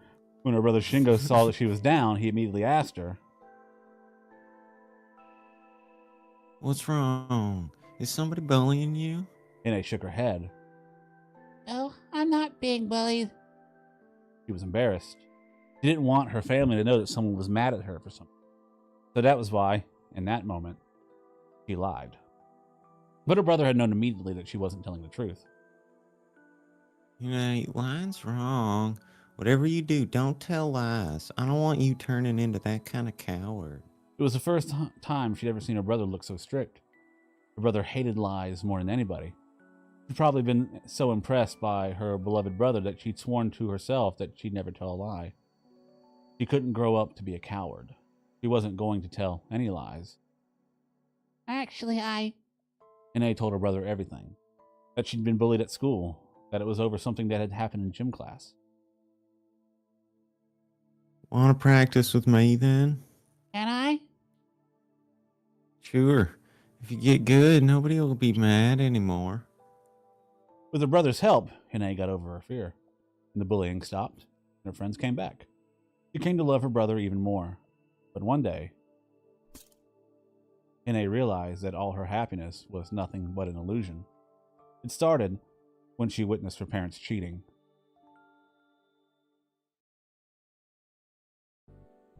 "4 days had passed since we'd been attacked by Hidoriko, but there had been no developments in the case. So, what do we do? So fucking bored, dude. Hey, are you listening, Mishiro? I'm listening. We're talking about newspaper club's next move, right? Sheesh. If you're listening, then say something. You're just staring out the window and yawning like you're bored. That's because I am bored. It's been a month and a half since the Don't Look case. So much had happened, and then everything had suddenly come to a Oh halt. my god. I wasn't sure how to handle all this peace and quiet. It can't be all of them unless. Part of me was All right. hoping that there had been some new development, and part of me was thinking that maybe this was just how it was going to come to an end. Well, you've got your promise with the Empress. Maybe there's not much you can do about it. That's not it. It's just that nothing happening. There's nothing we can do. In fact, the whole madness with the sumo stickers was starting to recede as well. According to Serica, all the stickers that had been covering the city had been removed when she'd gone on the town yesterday. I wonder who removed them. The government must have been taking them down or something. Since just seeing them was enough to make me sick, I was pretty glad, but... I looked down at the window and saw an unusual pair of people. What's up? Nothing. Oh, huh. It's Arimura and Kazuki. I was just thinking that them being together is pretty unusual. Yeah, that's true, but you remember what happened, right? Where Arimura got Kazuki to actually... And Kazuki had talked, huh? You know, that surprised me too. It had never happened before, after all. Yeah, I've heard her laugh, but I've never heard her talk before that. Arimura and Kazuki were talking happily. But from here, I couldn't hear what they were saying. From the look of it, Arimura was doing all the talking, and Kazuki was just shaking and nodding her head. But she didn't seem upset or bothered at all. Come to think of it, you've been getting along well with Arimura lately, too. Huh? What's he talking about? Don't try to fool me. I heard you two were having a great time talking to each other after school. Erica must have told him. God, where does she get these ideas? We're not really friends. Arimura is just... she's kind of the same as me, you know? We just get along well. That's all there is to it. What? That's a waste. What do you mean it's a waste? You don't know? Arimura's pretty popular, actually. Popular? You mean guys like her? Well, yeah, just look at her. She's pretty cute, and she's the type of person who can get along with anybody. That's only because of her power. It doesn't matter. Nobody knows about it. What matters is how they see it. I suppose that makes sense. Arimura is just trying to avoid making enemies, but on the other hand, that also means she has to make friends. You really are dense about this stuff, though. And yet, you're the one calling other people wrong-siders. Listen, Ito. Since you seem to be misunderstanding this, I'm going to give you a lecture. Classic. Just so we're clear, who's popular and who's dating who are minor pieces of information that are only valuable within the small community of Hekio Academy. Knowing those facts doesn't make you a true right-sider, and it certainly doesn't give you the ability to determine larger truths. All it does is make you the best friend in a visual novel. Accurate. Who are you calling the best friend in a visual novel? What you just said is exactly what that kind of character always says. Fucking good. You know, come to think of it, you might be right. Come on, don't let something like that matter. Just that doesn't matter get you down. Class is starting. Alright, that's not bad. Ethan looked really depressed for some reason. I tried to cheer him up, then looked back out the window. Arimura and Kazuki were gone. Am I a sidekick? am I not the main character? That'd be the worst. Yeah. Oh god. Teenage me. Anyway, Toku, is the club meeting today? Erica came by as soon as class was over. Well, there's not much to do. But I was thinking of at least going to the club room. Anyway, you got here quick. Huh? Oh yeah. Class ended early today. Well, whatever. Anyway, let's get going. Ciao! Now it was Arimura's turn to barge in. She opened the door as energetic as ever. At the same time, the whole class started to stir. Hey, that's Arimura Hinae from the second year class. You're right. I love girls like her. She looks so happy all the time. Wait, what's she doing in our class? Miyashiro-senpai is... Oh, there you are. Everybody was surprised to see her walk straight over to me. Huh? You're kidding me. I Why is she doing with a guy like Miyashiro? Well, Gotta go positive, right? Miyashiro senpai, ciao. Hi. What Ito had been saying was evidently true. I could feel all the boys in the class glaring at me. It kind of made me feel superior. Oh, Sari's here too. Ciao. The worst person. Ciao. At some point, Sarah had started copying Harimura's greeting. So, what brings you here? Classic sociopath shit. uh-huh. Oh, geez. You know there's only one reason I would come here. One reason? Mug down, clearly.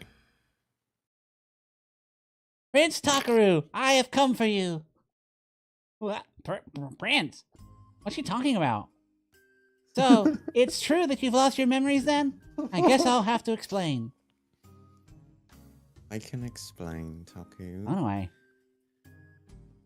I've never told you this before, but I'm actually an alien from planet Gigaloma. 3.6 million light years away from Earth. And Taku, so are you. Okay, I'm an alien? That's right. The planet Gigaloma is split into 6 kingdoms. 5 of them consist of only women, and the 6th, the only one with men, is yours, Prince Takaru.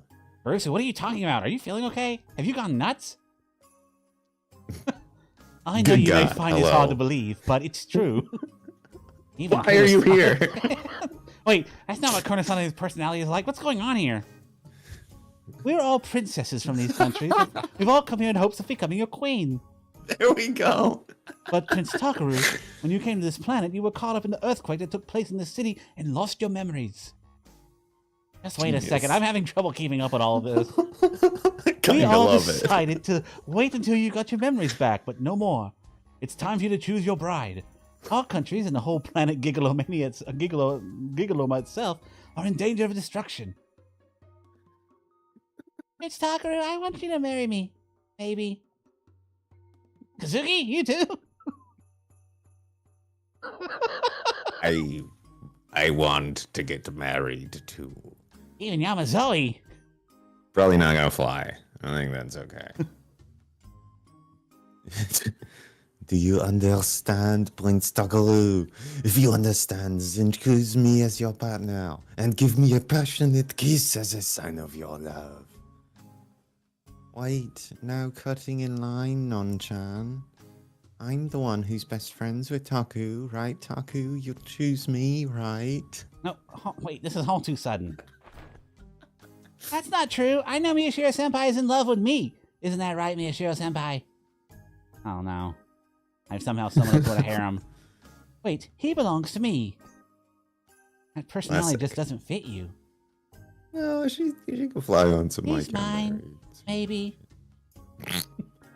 No, he's mine. And now they get into a fight, right? Taku is mine. He's mine. No, he's mine. Mine. It's involved. Mine. Mine. Mine. Mine. Wait, calm down, everyone. There's enough of me to go around for There's everybody. plenty of Taku. Yeah, exactly. Plenty of Taku to go around. Of course. Everybody was looking at me. Suddenly, this turned into real The Bachelor for some reason. You choose. What do I do? Meanwhile, how stupid. A prince? The hell is wrong with me? Empire, you listening? Erica's all like giggling over. I like the idea that she can see those. Just like, wow, dude, wild. Fucking. Oh, yeah, I was asking what you were doing here. I was wondering whether there had been any news. Huh? Oh, no, not really. Oh, dear. I see. That's too bad. But Taku, aren't you going to the club room now? Well, I was planning on it. Why not invite Hina-chan then? Huh? You'll be bored by yourself, won't you? I myself. You're not coming on the way? Well, come on, man. I just remembered that I've got somewhere to be. I see. See, can you really hate her? Right? Like primo wingman. By the way, Non-chan's busy with student council, and Shin-chan says he's got something to do today. Come to think of it, the two of them had disappeared. Oh, Hina-chan, take care of Taku for me today. Bye-bye. Huh? Oh, Sari? Genius. Erica left the room before anyone could stop her.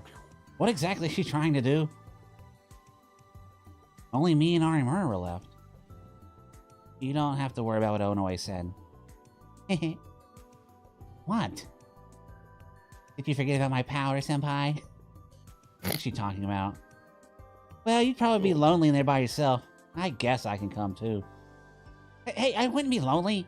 And I didn't ask you to come. Or do I actually think deep down that I'd be lonely there by myself? No, but that's... Yeah, I get it. Okay, let's go. Arimura wrapped her arm around mine and dragged me out of the classroom before I could protest any further. Admittedly, seeing the jealousy in the other boy's eyes made me feel kind of good. Does do. Huh? When I got to the club room, I was surprised to see that someone was already there. Oh, Anna, you're here. Suki was playing her game, like always. When she saw us, she nodded slightly. What are you up to? ESO again? Is ESO 2 really that fun? I see. Maybe I'll give it a try sometime. Hold on, there's no way. Kazuki smiled?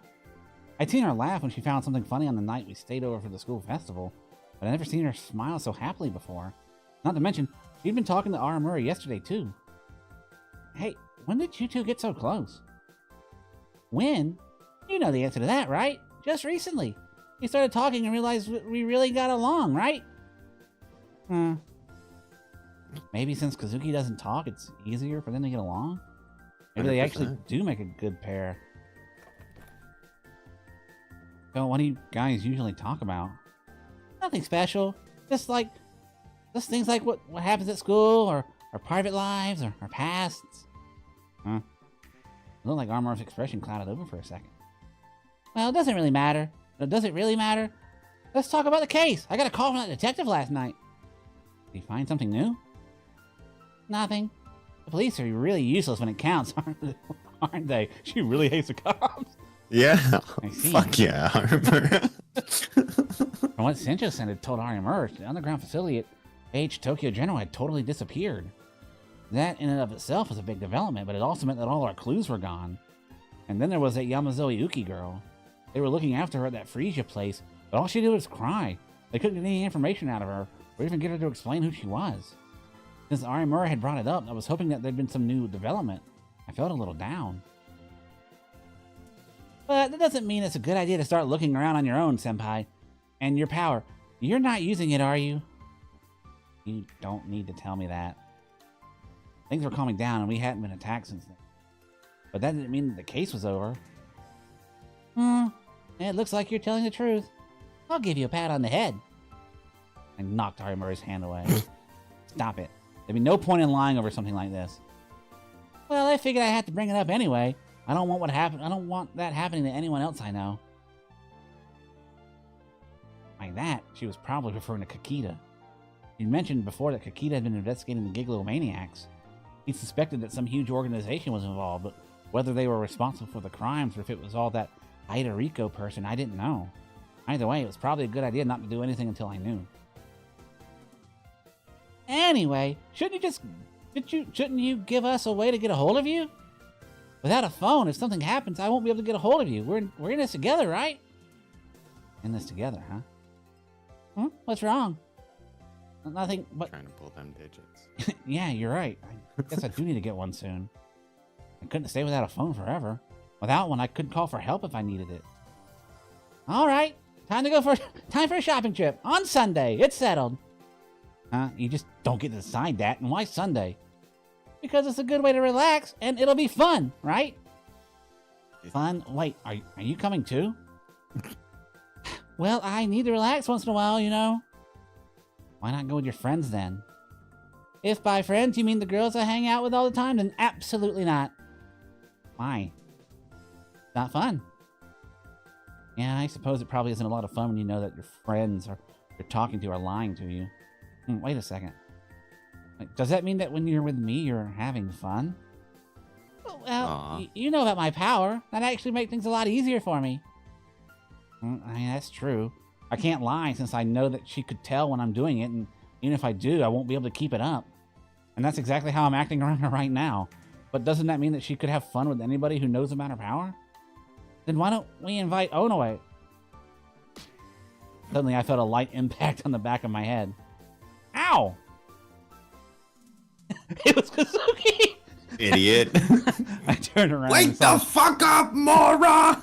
I turned around and saw that Kazuki had given me a chop to the back of the head, and then she kicked me in my solar plexus. Hey, what was that for? Oh, so that's it. I get it. You want to come too, right, Kazuki? Moron. Ow, ow. What's wrong with that? So you're telling me not to invite Hinae? Okay, maybe Caruso or Ito. Smack, smack, smack, smack. Kazuki raised fist lands straight on top of my head. Evidently, she didn't want me to invite anyone. All right, that's that then. We'll meet in front of the Hachiko statue at noon on Sunday. Adios, gracias. Arimura. Just bows? You're fucking welcome. Ladies and gentlemen. That's all. Both Arimura and Kazuki had vanished before I had a chance to stop them. Sunday, in front of Hachiko statue. I don't really have any plans that day. I didn't want to see that. I did want to see if the sumo stickers are really all gone too, so I don't mind going. But shopping? Just the two of us? That sounds like a date. Date? Could it really be? Shopping for a phone. I don't think that qualifies. Even after coming home, I couldn't stop thinking about it. I've been practically forced into a meeting with her on Sunday. I was going out shopping with a girl. From an outsider's perspective, would that be considered a date? But if Consult the Cool Cat Press. But if going on shopping with a girl made it a date, then I've been on plenty of dates with Serika and Karusu before. However, a date was supposed to be the kind of thing that Cool Cat Press wrote about. That was a little different than what I'd done with Serika and Karusu. When I went out with Karusu, we were always going grocery shopping and stuff. I was just there to hold bags. You couldn't call that a date. And Serika would just tag along whenever I wanted to go somewhere. You couldn't call that a date either. I just could not get rid of Serika. So what was the exact definition of a date anyway? According to the dictionary, it was... You have to ask. Probably. It's probably a date.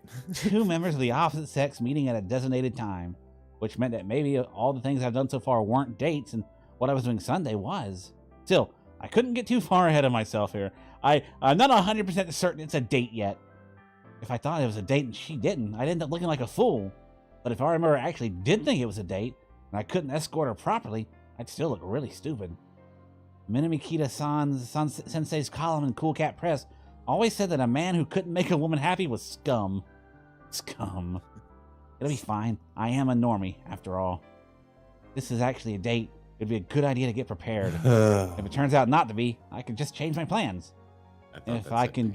If I could just get all the how-to knowledge crammed into my head. How to know when a girl is asking for it. No. She'll say that she is. All the techniques to make her moan. No! How to get your ideal body. Not enough time. Not enough time, yeah. Where is he? He always showed up when I didn't want him to. Now that I needed him, he was nowhere to be seen. Guns on. There he is. Guns on. Let's go. Oh, Taku, well, what's the hurry? You want a drink? No, do you have a new issue of that thing? What thing? I had that cleared up at the doctor last week. You know, The one I always buy. Cool cat. Oh, damn. I don't know. I'm not sure. If you do, I want it. Have it by tomorrow. Tomorrow. Not happening. Don't say that. Come on, I'll pay you. October 18th, Sunday. The clock read 3 minutes to noon. I checked the time, took out a bottle of Mountain View, and took a big gulp. I hurried. I can make it to the state. Really? You're gonna try? You wait to 3 minutes before. So there was no need to panic. I'll just run there in 3 minutes. Get there, sweating your ass off, all out of breath. Oh. I cleared my head and opened the March 1999 issue of Cool Cat Press that Jensen and rushed out to find for me. Your first date, a real man's choices. This was the article I'd been looking for. It had all the know-how I needed for my first date. Over the last 2 days, I'd gone through this and every other issue of Cool Cat Press to prepare myself. I was now the normiest of normies. The ultimate normie, you could say. This is what my normie database was telling me. Number 1, arrive late. Not only would being late keep her in suspense, it would also heighten her excitement for the events that were about to occur. I checked the time again. God. It was noon exactly. Okay, let's go. So he was being late deliberately. Yeah. I took the long way around Shibuya Station and headed for Hachiko statue. As expected, there she was. I remember the phrases I'd read thousands of times last night. It only works if she thinks you have something else going. Yeah. Chicken knows you don't. Yeah. Yeah, she can read you. I read it 1,000 times last night as I got close to her.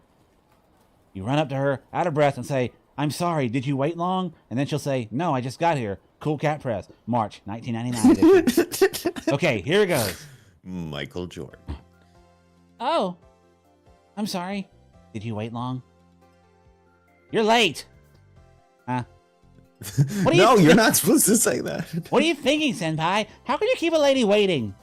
What if some guy came up to me and started hitting on me? Somebody almost did, you know. This doesn't make any sense. Cool Cat, what's going on? I turned around and glared at him, and he wandered off, but I was about to have a really uncomfortable time. I am sorry. Well, whatever. Just be careful in the future. Okay, I understand. That one just didn't happen to work out. Next time, it'll work for sure. Obviously. Come to think of it, those clothes are nice. Cool Cat dating tip number 2: praise her outfit. Every girl loves compliments. Her clothes, her hairstyle, doesn't matter what. Just tell her it looks good. Huh? I've worn this outfit before, you know. In fact, it's the only. You have. That she's been dropped. Sheesh. Does that mean you don't care about me at all? That's kind of a shot. That's not true. Oh, right. Your hair. Did you cut your bangs? I did not. School. It failed again. Shit. What's going on, Cool Cat? Cool Cat. You have failed me. All right. Why have you forsaken me? Yeah, we could start with. Huh? I remember I started walking before I could say a word. Hey, where are you going? To get the phone. We're going to buy a phone, right? Huh? Is yours a Dokano? Or Do? HB? Either way, it's this way, right? Or do you maybe still use a cheap SIM-free terminal? In that case... Oh, no. This is right. This way's right. I see. Let's go then. Arimura nodded and started walking again. That's right. I was so focused on the word date, I completely forgot the original reason why I came here. To buy a phone. The idiot. It didn't take long at all to get a new smartphone. Once I picked up the phone... Because it doesn't. Re-registered my number, I was able to pull up most of my old data off the cloud. My photo was gone, but unfortunately there was nothing I could do about that. I think nowadays... Okay, I've got you added. Now we can get in touch if something happens. The first thing I did once I got my new phone was add Arimura's number. Problem was what to do now. Let's go get your new phone, and then get to add their number. I'd accomplished my goal for today, but I couldn't just let all that know-how I built up on how to be a normie go to waste. First, I need to confirm that she didn't have any other plans. Arimura, so after this... So what do we do now? Oh. We still got plenty of time left, right? It'd be a waste to just go home, wouldn't it? Like, bro, she Yeah, got you out to the mall. That's Just right. go along Just- for the ride. Yeah, that's right. Like- And if you don't mind, we could probably go somewhere after this. Arimura spoke up before I could finish. All right, where should we go? What should we do? I'm getting a little hungry, so why don't we go eat somewhere? All right, I'll be your wingman too, Taku. Let's go. Mm-hmm. That's fine. This was perfect. I'd had my eyes on a couple of restaurants just in case this happened. At times like this, it was important to pick a place that a girl would like. That's what a normie had to be able to do. The problem was that there were too many good options to choose from. There was the time to consider. The location, the weather, the temperature too. Cool Cat had insisted I take all these into account. Oh, God. This hour, every place would be pretty crowded. We should go someplace pretty light then. For example, something we could buy and then walk around and eat, which means Street meat. this place. Yeah, their caramel popcorn supposedly good. Wow, you know more about trends than I thought, Miyashiro Senpai. Well, I am a norm. Don't say things like that, dude.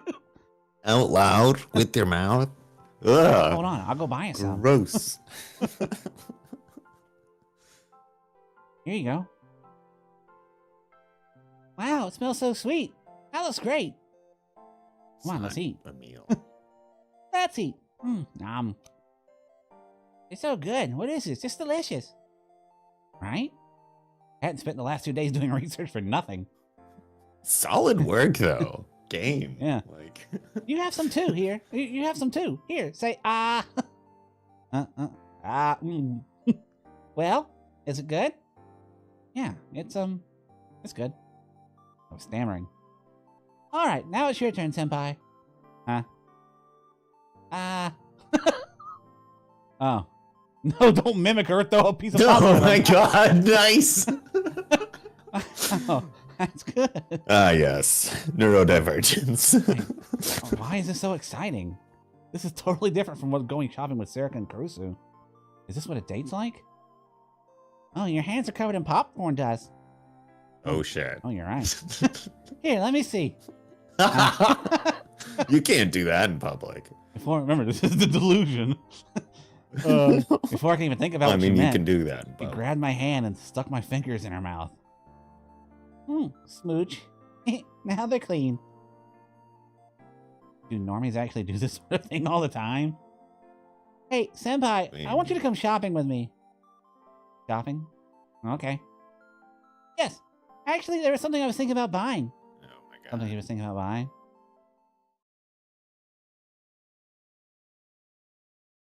This way. This way. The try on. Uh-huh. She wouldn't tell me what it was she was wanting to buy. We kept on going further into an area meant for girls. I was starting to feel more and more awkward. Victoria's Secret. We ate a heavy lunch. I wasn't going to do this. I'm glad we got something light. Oh, here we go. This is it. Pretty much. It actually, yeah, like that. No, Huh? like the great, wrought iron Yeah. fence thing on the top. That looks Hey. like it's on brand. This is. A lingerie store. Christ Don't open almighty. your eyes yet, Senpai. Okay. Okay, all right, go ahead. Jesus. They went ham on this. Uh-huh. Senpai, what's wrong? This isn't allowed, is it? It'll be fine as long as nobody finds out. What? Still, is it really okay for the two of us to be in the same changing room in the I swimsuit mean- area together? Wait, It happens. I remember there's a certain phrase for this situation. I think it is what a rogi is. No, that's what a fucking otaku says, dude. Do not say that. Uh-huh. What a rogi is this? Anyway, Senpai, I need you to tie it up for me. Otherwise, the suit's gonna fall off. You're sure?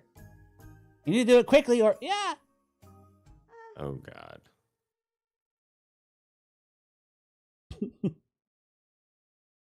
No, that is not going to happen.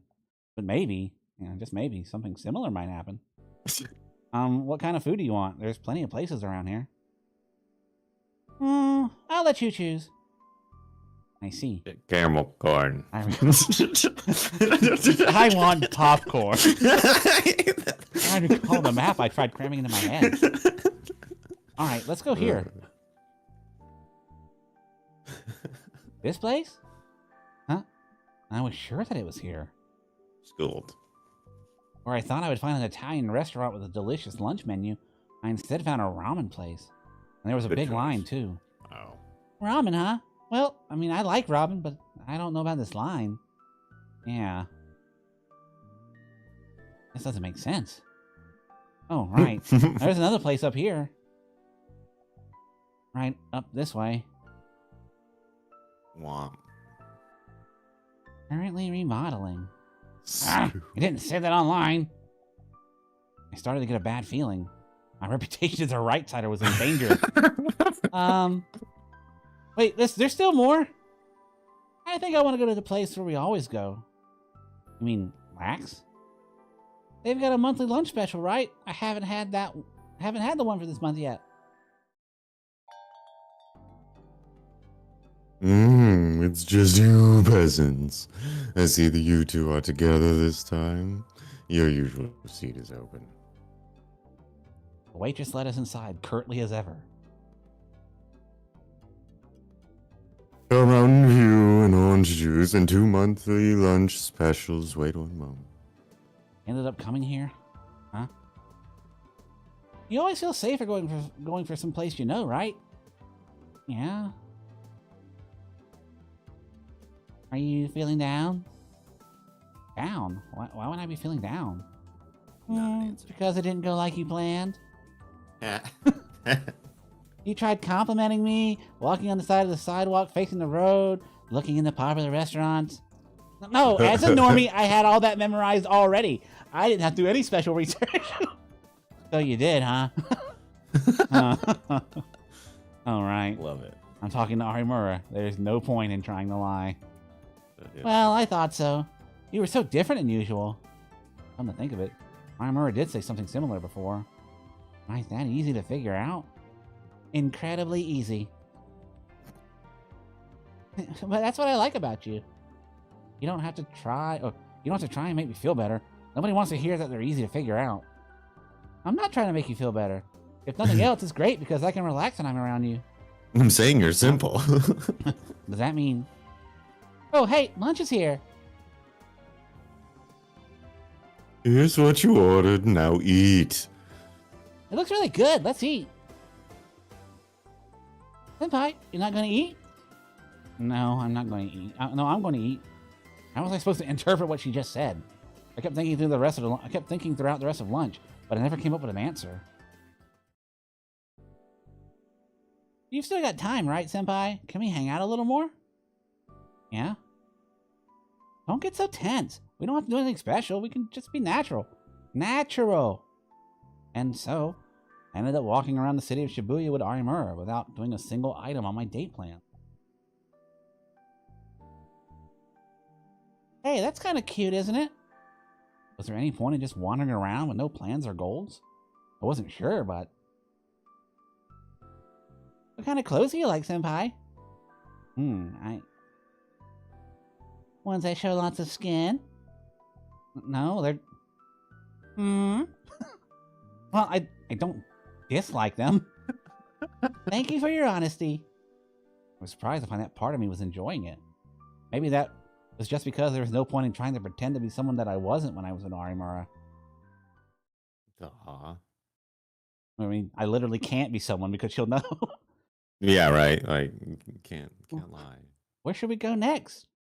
But it wasn't You just can't that. lie. But Hey, Senpai, did you know on this street? Yeah! get hit by cars. Hey! Suddenly, Arimura fell forward and almost tripped. I quickly grabbed her hand. Phew, just in time. That was close. How did you trip over nothing like that? Sure you're not getting old? How rude. I'm younger than you are, but still. Thank you. Yeah. Felt a little awkward somehow. Started to let go of her hand. Can we stay like this a little while longer, maybe? Fortunately, I didn't have the courage to let go of her hand after hearing her say that. Things started to feel awkward and embarrassing. Hey, look at those two. They look close. I wish we could be like those two. I could hear people whispering as we passed them. Normally, I would have quickly moved away from Arimura after hearing that. But today, for some reason, it didn't bother me. Kinda strange. Mine is. Normally, I'd always pretend to be someone I'm not, so I feel like I don't really know who I am. Am I the person I am when I tell jokes with my friends? Or the person who gets mad when people tell me lies? Or the person I am when I'm smiling? Which one of them is the real me? But when I'm with you, I feel like I can be the true me. So maybe this is who I really am. I suddenly realized that Arimura hadn't been overly energetic today, or cold like she was when we first met. This is who she really was, and maybe I could feel relaxed when I was around her, too. It was a different kind of peace than when I felt when I was with Serica or Karusu. Maybe it's just a kind of sympathy, because we were both psychics, but part of me thought that wasn't so bad. Alright, that's all for today. Thank you. It was a lot of fun. I had fun too. Arimura and I had both seemed to forget that the whole point of this was just to get me a new smartphone. Okay, see you around. Yeah, see ya. Arimura gave me a smile and then disappeared into the Shibuya streets. She didn't say her usual goodbye, but that's probably because this was who she really was. I could still feel her warmth in my hand when I closed my fist.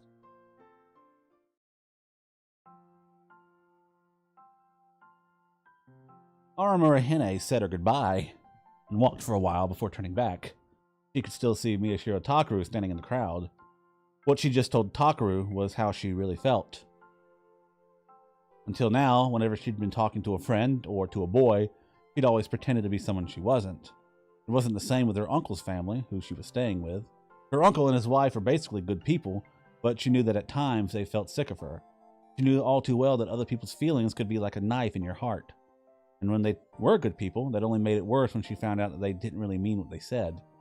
Hinae had been dealing with that for years. But now, for some reason, when she was with Takaru, she felt better. Of course, she hadn't felt that way when she met him at first. She hadn't liked him at all, in fact. He was a coward and a smart aleck. That first impression was probably spot on about him. But even so, she could still feel something delicate within him that went beyond all of that. She might have seen a piece of herself in him.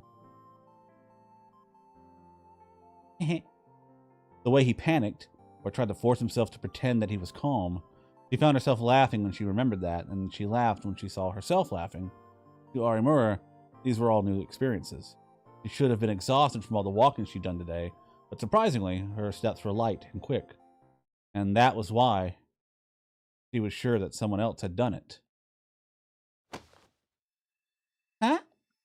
Just as she went to go down the stairs, she felt a small impact on her back. 2 hands.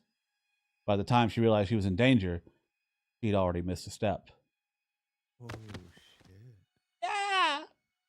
The world spun. Oh, my God. She could see the sky. There was a dull pain in her arms and legs, and she could hear someone running away. It took a while for her to realize that someone had pushed her. It wasn't a simple prank either. Someone had just tried to kill her. 2008.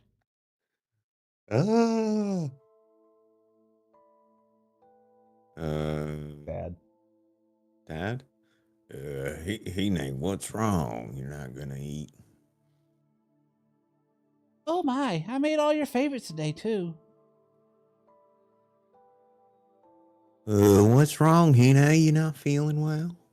No, I'm fine. Let's eat. I know, you have a boy you like. Huh? What? Is that true? I'll kill him. You know, when that happens, you always have trouble eating. You know, when that happens, you always have trouble eating, right? Hinae, tell me about him. Is he a good boy? What's his family like? What does his daddy do? Who is your daddy and what does he do? Oh, come on, honey. You act like they're planning on getting married. It's not like that. She's like 6 years old. You're right. I'm sorry. Your dad forgot himself for a moment there. Oh, honey. But I do hope that someday Hina-chan meets a nice man, just like I met you. Yeah, you're right. Her mother and father were smiling gently, like always. The cozy atmosphere hadn't changed at all, but Hinae knew now that it was all a lie. It was only by chance that she found out. On her way back from a school trip, the bus had been stopped at a light. She looked out the window and seen someone who looked like her mom. At first, she thought she must be mistaken. She had to be wrong, because the woman that looked like her mom was walking down the street arm in arm with a young man. She looked again and again to make sure that she was wrong. But the more she looked, the more certain she became that she was right. Hinae wasn't young enough anymore to not know what that meant. She wasn't sure if she should tell her dad. If mom was lying to dad, and if dad was smiling while she lied to him, then that was just horrible for him. That was what Hinae thought to herself. But she was wrong. Her father was cheating on her mother, too. Well, you know. Big bro, there's something I want to talk to you about. Hinae, what's up? Hinae was still too young to keep her parents' problems to herself.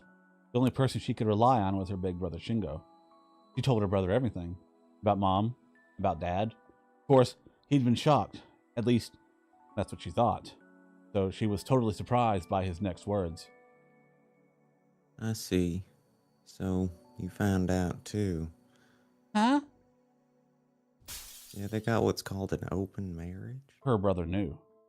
Her brother was the one who taught her not to lie, but he'd been lying to her, too. It felt like a terrible betrayal to her. Everybody was lying. Everything around her was built on a lie. Hinae wanted the truth. But what exactly was truth? She was too young to know. But there was one thing she did know. Her brother had been hurt, too. He'd been suffering alone, keeping a secret that he couldn't share with anyone. From that day on, the only truth she had was her bond with her brother. They were siblings, sharing the same pain. That bond was what kept her going. Hinae became even more dependent on her brother, and her brother responded by coming to love her even more. When Hinae was just a year or two from graduating elementary school, her brother said to her, Once I graduate, I'm leaving this house. You should come with me. From that day on, those words were what kept Hinae going. Her bond with her brother and her hopes of escaping her parents' lies. And that became her new future and her truth. But 6 years ago, on that day, that dream was destroyed. There was a dazzling light, and a great shaking, and she found herself buried in rubble.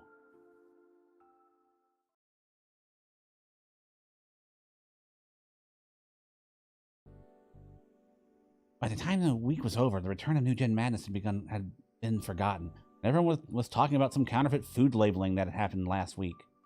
The criminals that had taken advantage of the computer problems caused by the crash of 15, which made it a hot topic. Of course, Reddit was still talking about it, but it started to die down. In fact, since the media hadn't reported anything about her, the message board had a new set of theories about Hidoriko, and that was mostly what they were talking about now. Time passed whether we wanted it to or not, and we students still had to go to school.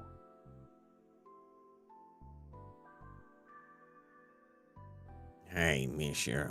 Huh? Yo. Oh, it's just you, Ito. What do you mean, just me? And what are you doing anyway? What am I doing? I always come this way when I'm on the way to school. There's nothing unusual about that at all. Really? You've been looking around for a while, though. Figured you might be watching for someone. I hadn't even been thinking about Ito, so I didn't notice him until he'd spoken to me. If I had seen him, I would have gone right into the school building. So, who are you waiting for? Well, I was waiting for you. Don't lie.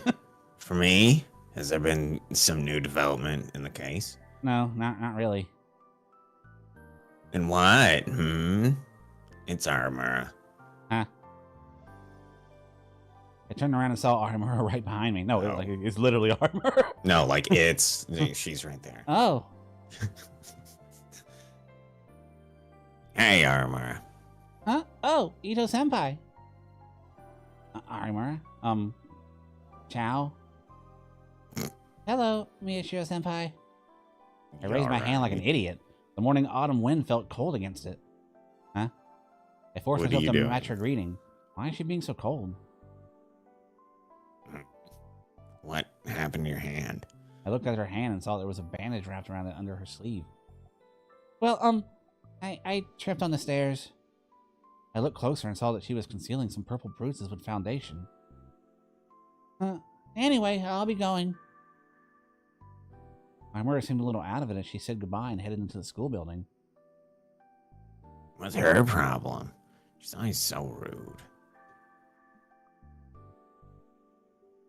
Oh, what did you want to talk about? I didn't want to talk about nothing, idiot. Dummy. Shit. You were waiting for me because you wanted to talk about something, right? Oh, why the hell would I stand here and wait for you? Huh? What are you talking about? You Come said on. You better get hurry or the bell's gonna ring. What the hell is going on here? That's the question I wanted to ask. She'd been smiling when I said goodbye yesterday, and now she was acting like this. In my head, I thought it would have gone like this. Delusion. No. Arimura's late. What's going on? Who is it? This voice. It's Arimura, isn't it? Aw, how come you guessed right? That's so boring. I mean, I can tell, obviously. No, you dummy. You can, huh? Arimura. Oh, right. Then bye. Ciao. Ciao. That's how it was supposed to go. Nothing negative was supposed to happen. And instead, she acted like that. I don't get girls. Oh, you could, like, ask, maybe what's up. What? Yeah, I think they did, but she deflected. I almost leaped up when I heard a sudden yell. That's, like, what happened to her hand. Oh, yeah. Like, you all right? What's wrong, Taco? Oh, it's just you, Karusu. Don't scare me like that. I'm the one who got scared. What were you just talking about? Oh, shit, I was talking aloud again. Oh, no. I must have been talking to myself. It was nothing. Oh, there you are. Taku. I felt a bad premonition. Serica's timing was a little too perfect. All right, I'd better get going. Hey, did you really go on a date with Hina-chan yesterday? A date? Hina-chan? Is she talking about Arimura-san? Takaru, you went on a date with Arimura-san? Crap, now I have a real problem. Wait, now that I think about it. How did you know, Onoe? Because I saw it. She was there. Gasp. Yeah, when she murdered her. You saw it? You saw us together? Yeah. Wait, Takaru. That means you really went on a date with Arimura-san, doesn't it? It wasn't a date. We just went downtown together. That's exactly what they called a date, don't you think? This is so awkward. Even if we're not related by blood, who knew that having your family find out about your dating life would feel so awkward? If you had a dating life, you'd already know that. So, how did it go? Or I guess a family, now that I kind of feel like a jerk. But, so, what did you wear? Where did you go? What did you do? Did it go well? Whoa, calm down, Non-chan. But it's Takaru going on a date. As his big sister, I'm concerned. For one thing, it's much better than following all of those gloomy news stories all the time. Don't you think so, Celica?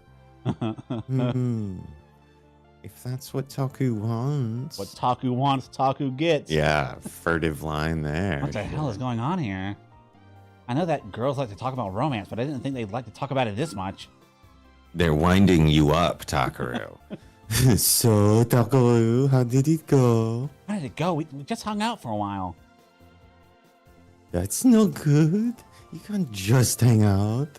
It's rude to Arimura-san. Neither Serica nor I were sure how to handle Karusu's excitement. Then, she suddenly spun around. Oh, right. I have to get going. Karusu, where are you going? I have to go see Arimura-san and properly introduce myself as her boyfriend's sister. But wait, that's way too early for that. That's right, Non-chan. You need to set a date for that stuff. It's not right either. Anyway, we just went to buy a phone and then we walked around for a bit. That's it. Really? Really? So please don't get any weird ideas. I see. Why does she look so disappointed? Wait, Non-chan, why are you so desperate? Because if Takaru has something fun to do, he might just stop chasing that weird case. Oh, so that's it. Of course, that's not all. I have a better reason too. A better reason.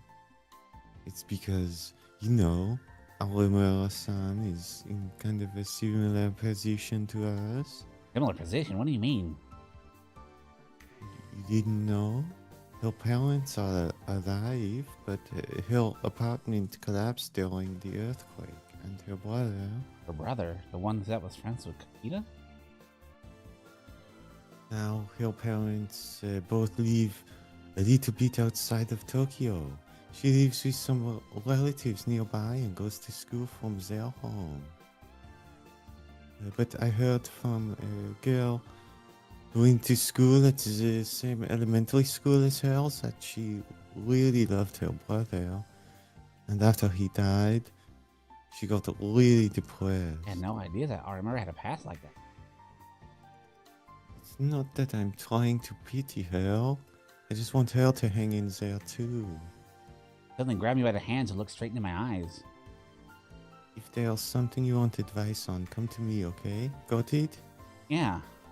Her demeanor was so overwhelming that I almost took a step back. Freaking me out. Too intense. Stop it. And don't get any ideas about going after the case again. Got it? Fine. Circa does not. When I nodded, she smiled, satisfied, and finally left to go to class.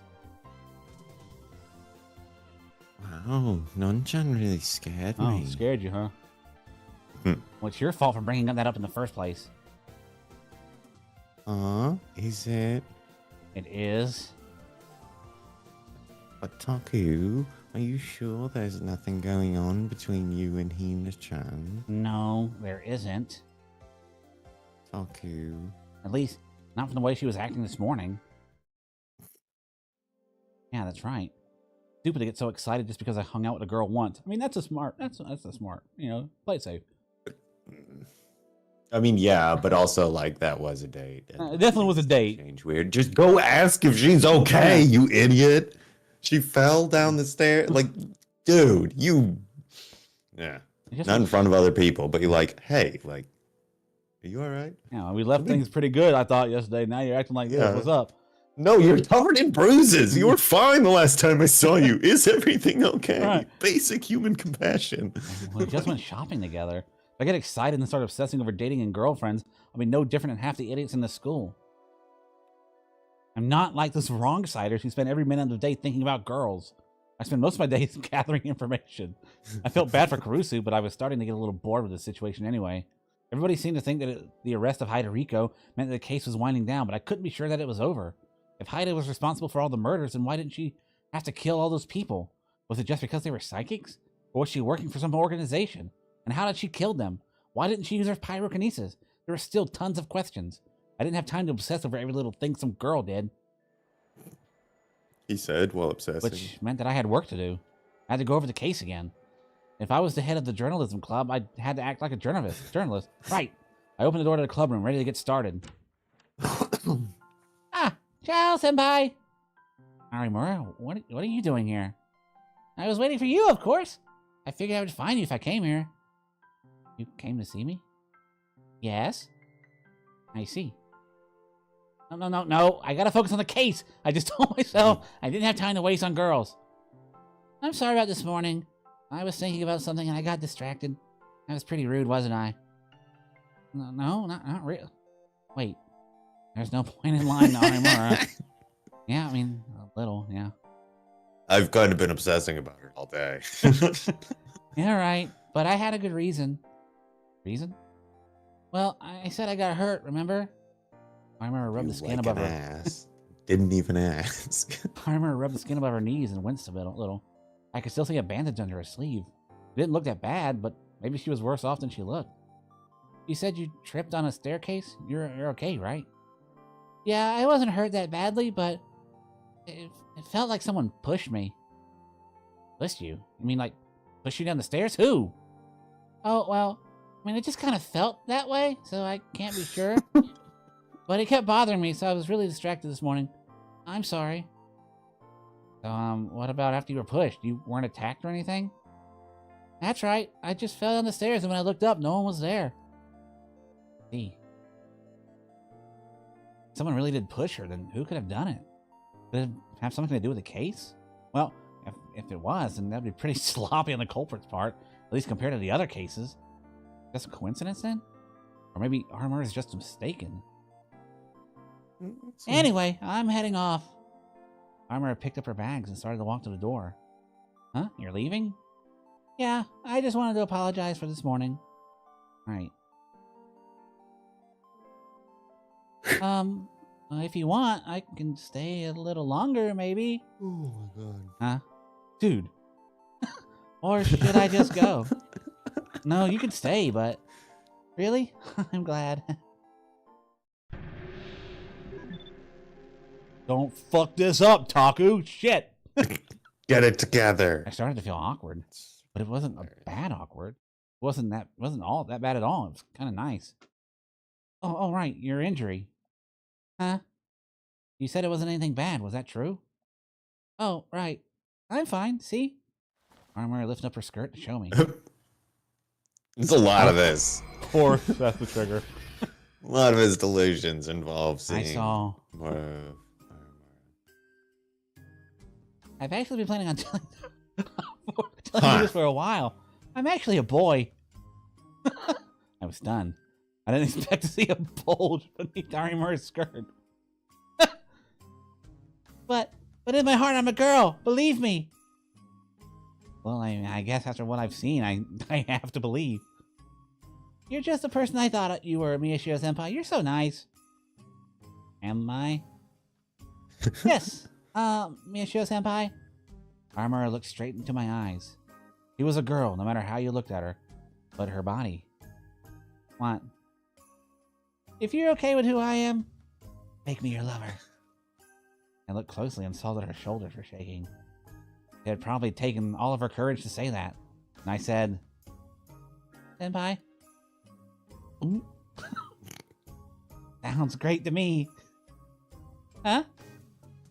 You're perfect. You're the ideal lover I always wanted, Arimura. Really? Really.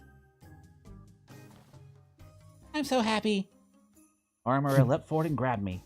Her body was a little more muscly than I expected. But it felt great. And Arimura. Yes? Poking me? I'm doing that on purpose. Okay, that's fucking hilarious. No. What the hell am I thinking? I'm not into that. Well, I mean, you came up with it, dude. Seemed like you weren't opposed. When I came back to my senses, I was looking straight at Arimura's healthy thigh. Bro. Come on, Senpai, don't stare. I knew that I would probably look away, but my instincts overcame my reason. But suddenly the door opened without warning. Huh? Oh. Everything froze for a moment. What? Kazuki appeared for just a moment before she vanished. And slowly back out the door. Yeah, see, you know what? Kazuki's got it too. Yeah. She's here for both of them. A moment later, I heard trying to make this happen. A moment later, I heard a furious pounding on the walls. It's not what it looks like. It's not what it looks like, Kazuki. That's right, Hana. It's not. It's not what it looks like. It was now October 22nd. Slowly back. 4 days had passed since someone had pushed Arimura down the stairs. Nothing else has changed for her since then. How are things between us? Well, maybe not too bad. Probably. And tomorrow was the 23rd, the day of the numbskull incident 6 years ago. I spent the whole day online looking for new information and found something interesting. It was news about that burnt, headless body of a man had been found.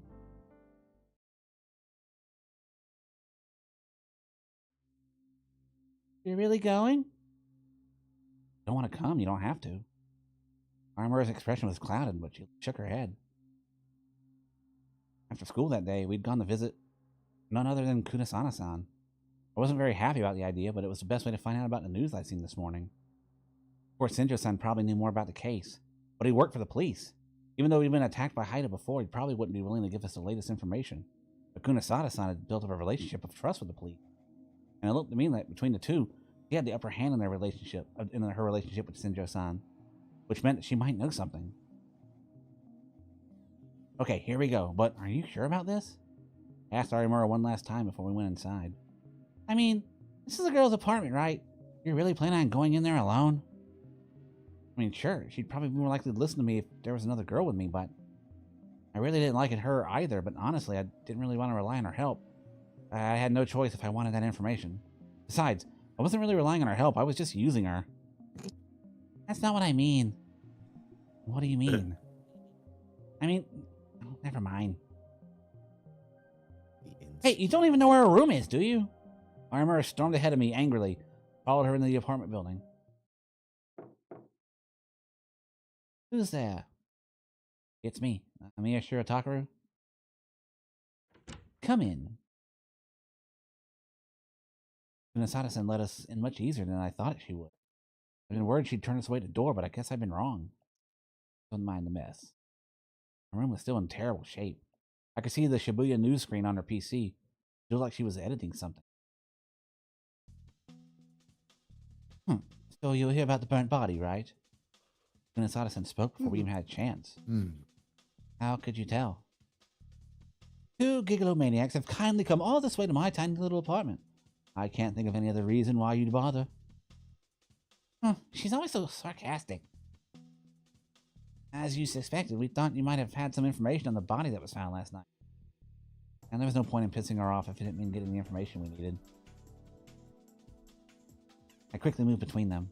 This wasn't really something I was good at, but I didn't have a choice. How much do you know? What was on the internet? The location was a multi-purpose building in Atsude Shibuya Ward. The victim was a man between his mid-30s and late 50s. He'd been burnt so badly his body had turned to ash, and the police had no idea who he was. They were working to ID him. That much had been announced this morning. I looked back over it just in case before I came here. Nothing new had come out. Well, that's everything we know. There's nothing else. Does that mean they've issued a gag order over it? No, the police don't seem to know anything else themselves. The systems are all still unstable because of the solar storm last month. When the victim's not from Shibuya, it's hard to get an ID. It's an example of what happens when you rely too much on computer systems. Since Arimura hadn't spoken up, what Kunisada-san had said was probably true. So, what's your take on this, Kunisada-san? They were asking whether I think it's related to the return of New Gen Madness. Yeah, I suppose I am. I have no duty to answer that question. Figures. I had a feeling she would say that, so I didn't feel surprised or disappointed. But surprisingly, she asked me something instead. And what are your thoughts? My thoughts? You've been following the case closely, so you must have some opinion. Let me hear it. I hated to tell her just because she asked me, but there was no point in arguing. I decided just to tell her what I thought. There were several differences between this case and the others. First, the location. All the other incidents had taken place in Shibuya proper. Atsude was a part of Shibuya Ward, but most people considered it a part of Shinjuku. There's also the age. All the previous victims had been in their teens or early 20s, but this time the victim was middle-aged. She was closer to Dad's generation than ours. So you think it's unrelated? I think it might be a safe assumption. The fact If they captured the pyrokinetic. Yeah. The fact that the body had been burnt to death made me think of Haida Riko. But Haida was in police custody right now. She couldn't be responsible. And today was the 22nd. It was one day too early for the numbskull case. If that's your answer, then there was no point in coming to ask me, then there was there. Well, There have been no confirmed cases of a gigalomaniac over the age of 30, which means that if nothing else, the victim wasn't one. In other words, it's either a coincidence or a copycat. Either way, it's nothing to do with the other cases. Relieved to hear that it doesn't. You're lying. Huh? Senpai, you wish the case had gone on for a little while longer, don't you? Oh. I hadn't realized it, but if Arimura said so, then maybe I did. Maybe I wanted something to happen to break the boredom. I still don't feel safe because... Arimura squirmed easily. It just made sense. Just the other day, someone might have pushed her down the stairs. Yeah? I'm sorry, I didn't mean it that way. No, I may just be a little too sensitive. No, somebody tried to kill you. I'll walk you home. Thank you. Arimura held my hand the whole way back. Her hand felt tiny and very frail. October 23rd was finally upon us. It was the same day as the numbskull incident 6 years ago, but nothing interesting happened in Shibuya that day. November 6, 2009, Friday.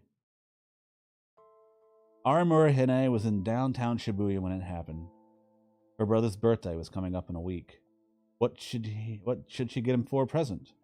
With those thoughts running through her head, Hinae had taken the allowance she saved up over the last several months and went to the city alone.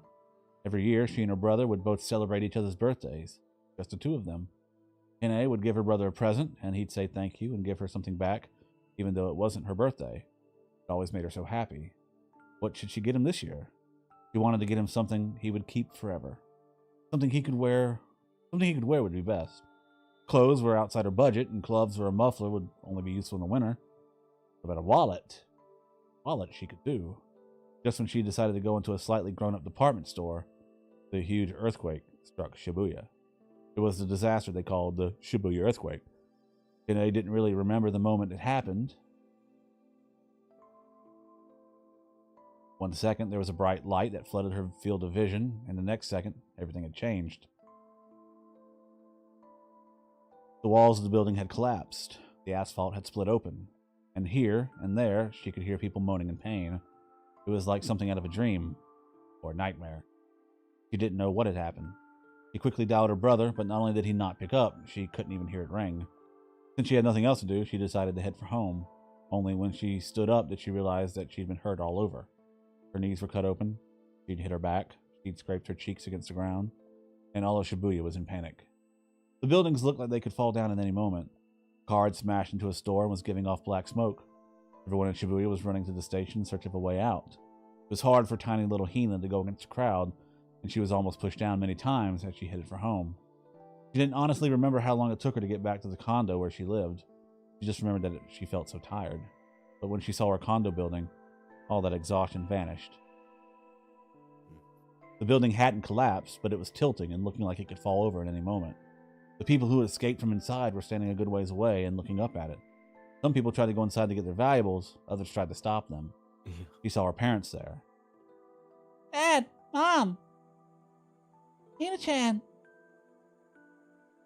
Hinae, you're safe. Maybe they'd happened to come home early, or maybe they'd raced over here after the earthquake. Either way, they were injured, but were all right. But there was someone missing.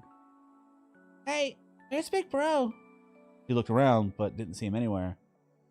Where is he? Is he still at school, or with a friend? Her parents didn't answer, but she could tell where her brother was from where her mom was looking.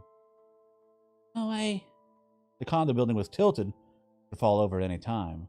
Who knew what was going on inside? Hinae. Her father slowly shook his head. Your brother is already... No, you're lying! You're lying! Hinae! Hinae! No, Hinae! She dodged past her father's outstretched hands and ran into the building. Obviously, the elevator didn't work. She ran up the stairs, which were only barely still functional, and headed towards her condo. All the exhaustion she just felt was totally gone. All she was thinking about, brother. All she wished for was that her brother would be safe. Their condo was a disaster. There was no sign left of the life they lived. But that didn't matter to her. Big Bro! Big Bro, where are you? She screamed. Again and again. Oh.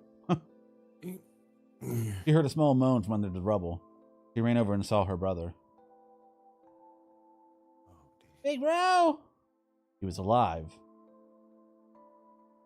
Hey, Hina, I'm so glad you're safe. Her brother was still alive. What are you doing, big bro? We have to get out of here! She then quickly swallowed her words. Her brother's body was half buried under the rubble, and he couldn't move. Just wait, I'll move it! Tried to lift it off, but she was far too weak to even budge it. It's impossible, Hina. Just get out of here. This place is going to... What are you talking about? I can't do that! She tried so hard to move the rubble that her nails broke and blood began to drip from her fingers. But she still kept trying. You're all I have! You're my only brother! Her mother and father had already betrayed her.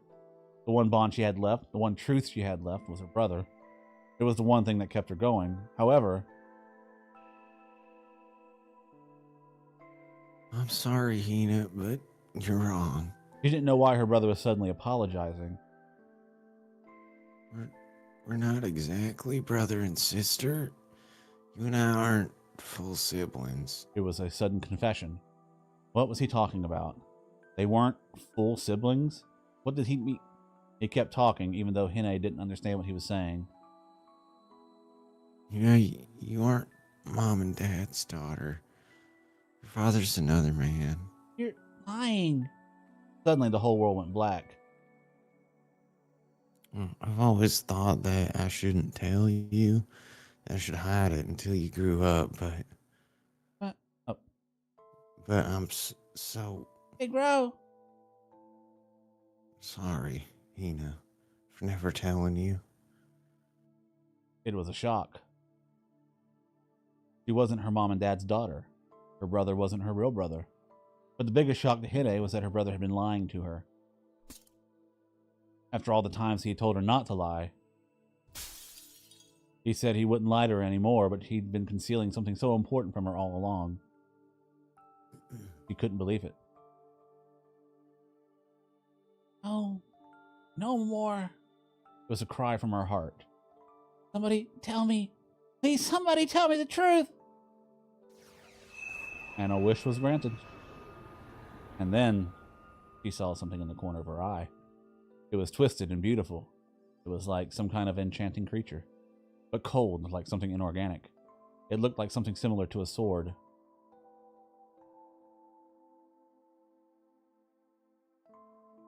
I'm sorry, Hina, but it's the truth. Suddenly, she knew that he really was telling the truth. It wasn't just intuition. She knew. Somehow, she knew. For some reason, she knew that his words were true. As she stood there in shock, she was suddenly knocked backward and almost fell to her feet. It's too dangerous. Go, Hina. Big bro. Please, you have to survive. You have to survive. There was a truth in his cry. Staggered back just as the roof in front of her fell in. The dust rose up so thick that she couldn't see her brother anymore. Big bro! Run! Run, Hina! Those were the last words she had ever heard him say. And that looks like a good place to stop.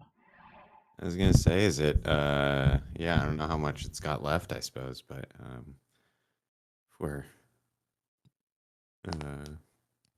if it's not, like, right at the end, then... It's I not suppose right that's at as good the a end. transition point as we're gonna No. find. And we still got, a couple other endings to get through We anyway, do, right? yeah. Gotcha. I think, So, yeah. I think you're really gonna enjoy the ending to Hina's chapter. I do. They're able to get that like kind of cutesy slice of life anime vibe going from time to time, and it's kind of fun. Then I it don't know. fucking throws a fucking sucker punch at you. Yeah, exactly. And then they like pull the e-brake all of a sudden. Uh-huh. And, they've done this series of games is like a pretty interesting like. I don't know. Yeah, they're doing something funny with the tropes that are, the mainstays of anime and visual novel games and all that stuff. Like they're aware of how ridiculous it is. Yeah. You know, like they're Like not Ito getting called taking out. themselves totally serious. Yeah, it's like I'm not talking like the best friend in a visual novel. Like, well, yeah, you are. Because you are. Yeah. But yeah, That's fun. I don't recall how much is left with Armorous chapter, but I don't suspect it will take up the entire stream next or tomorrow. Well, and it's no harm done if it's like 5 or 10 minutes or something. Yeah, but, well, it's definitely more than 5 or 10. I do know that. Yeah, that's what I was. But even if we do finish it, we can jump right into Kazuki's next. Right. And Very boy, cool. You're gonna have a lot of fun with Kazuki's. I am curious how, like, you're saying, so like somehow this is all gonna work together, and like these are kind of mutually exclusive outcomes at the moment. Right. Like alternate timelines or whatever. So I am a little curious how he's, this is all like happening in the mind of like a daydreaming child staring at a snow globe or something. But I don't know. I'm trying to remember what that's actually from. Is that Mulholland Drive? I don't remember. Well, anyway, David Lynch movie. Yeah. Sure. Definitely. Oh, yeah, definitely. And I would say that I don't want to say, it might be a spoiler to say something like that. Never mind. This Fair just enough. say the Hina chapter is going to have a very interesting twist to it, I think. And, I am curious to see how the different spurs of the story are gonna end. Yeah. That should be fun. But we'll be back here tomorrow to finish it off, and then maybe start Kazuki's, and then keep winding down this road, and to the true ending. And the other thing I was gonna mention, seeing how Serica, yeah, knowing what we know, yeah, and then reading into how Serica reacts to all the different stuff is pretty interesting. Very interesting. Like and the game, like I said, because you have to go through the common route first to get the game here. knows that Yeah. so it can like nod a little bit to it and know that you're gonna like it's fun. Yeah. It is an enjoyable element. Oh man, well, I'm glad you're enjoying yourself. And those of you who are following along and watching with us, I hope you're enjoying yourself too. But we're gonna call it here. We'll be back here tomorrow night with more of this as we wind this down. We're getting very close to the end. Probably, and I don't want to put a time frame on it, but we may have this finished by the end of next week, hopefully. Yeah. Definitely gonna have it closed out by the end of the month. Oh, definitely. Yeah, definitely. But so we'll see you back here tomorrow night. If you don't know, we stream every Monday, Tuesday, and Thursdays. And if you want to get notified, you can subscribe to the channel. Either one, Yahoo, YouTube. Oh, I fucking say almost Yahoo, YouTube, or Twitch, or join the Discord and get notified that way. But in either case, we will. Oh, I almost forgot to mention the Patreon. If you want to, all right, throw a buck or two our way, we have a Patreon. Also, a link for that. And with that out of the way, we'll see you back here tomorrow night. Bye.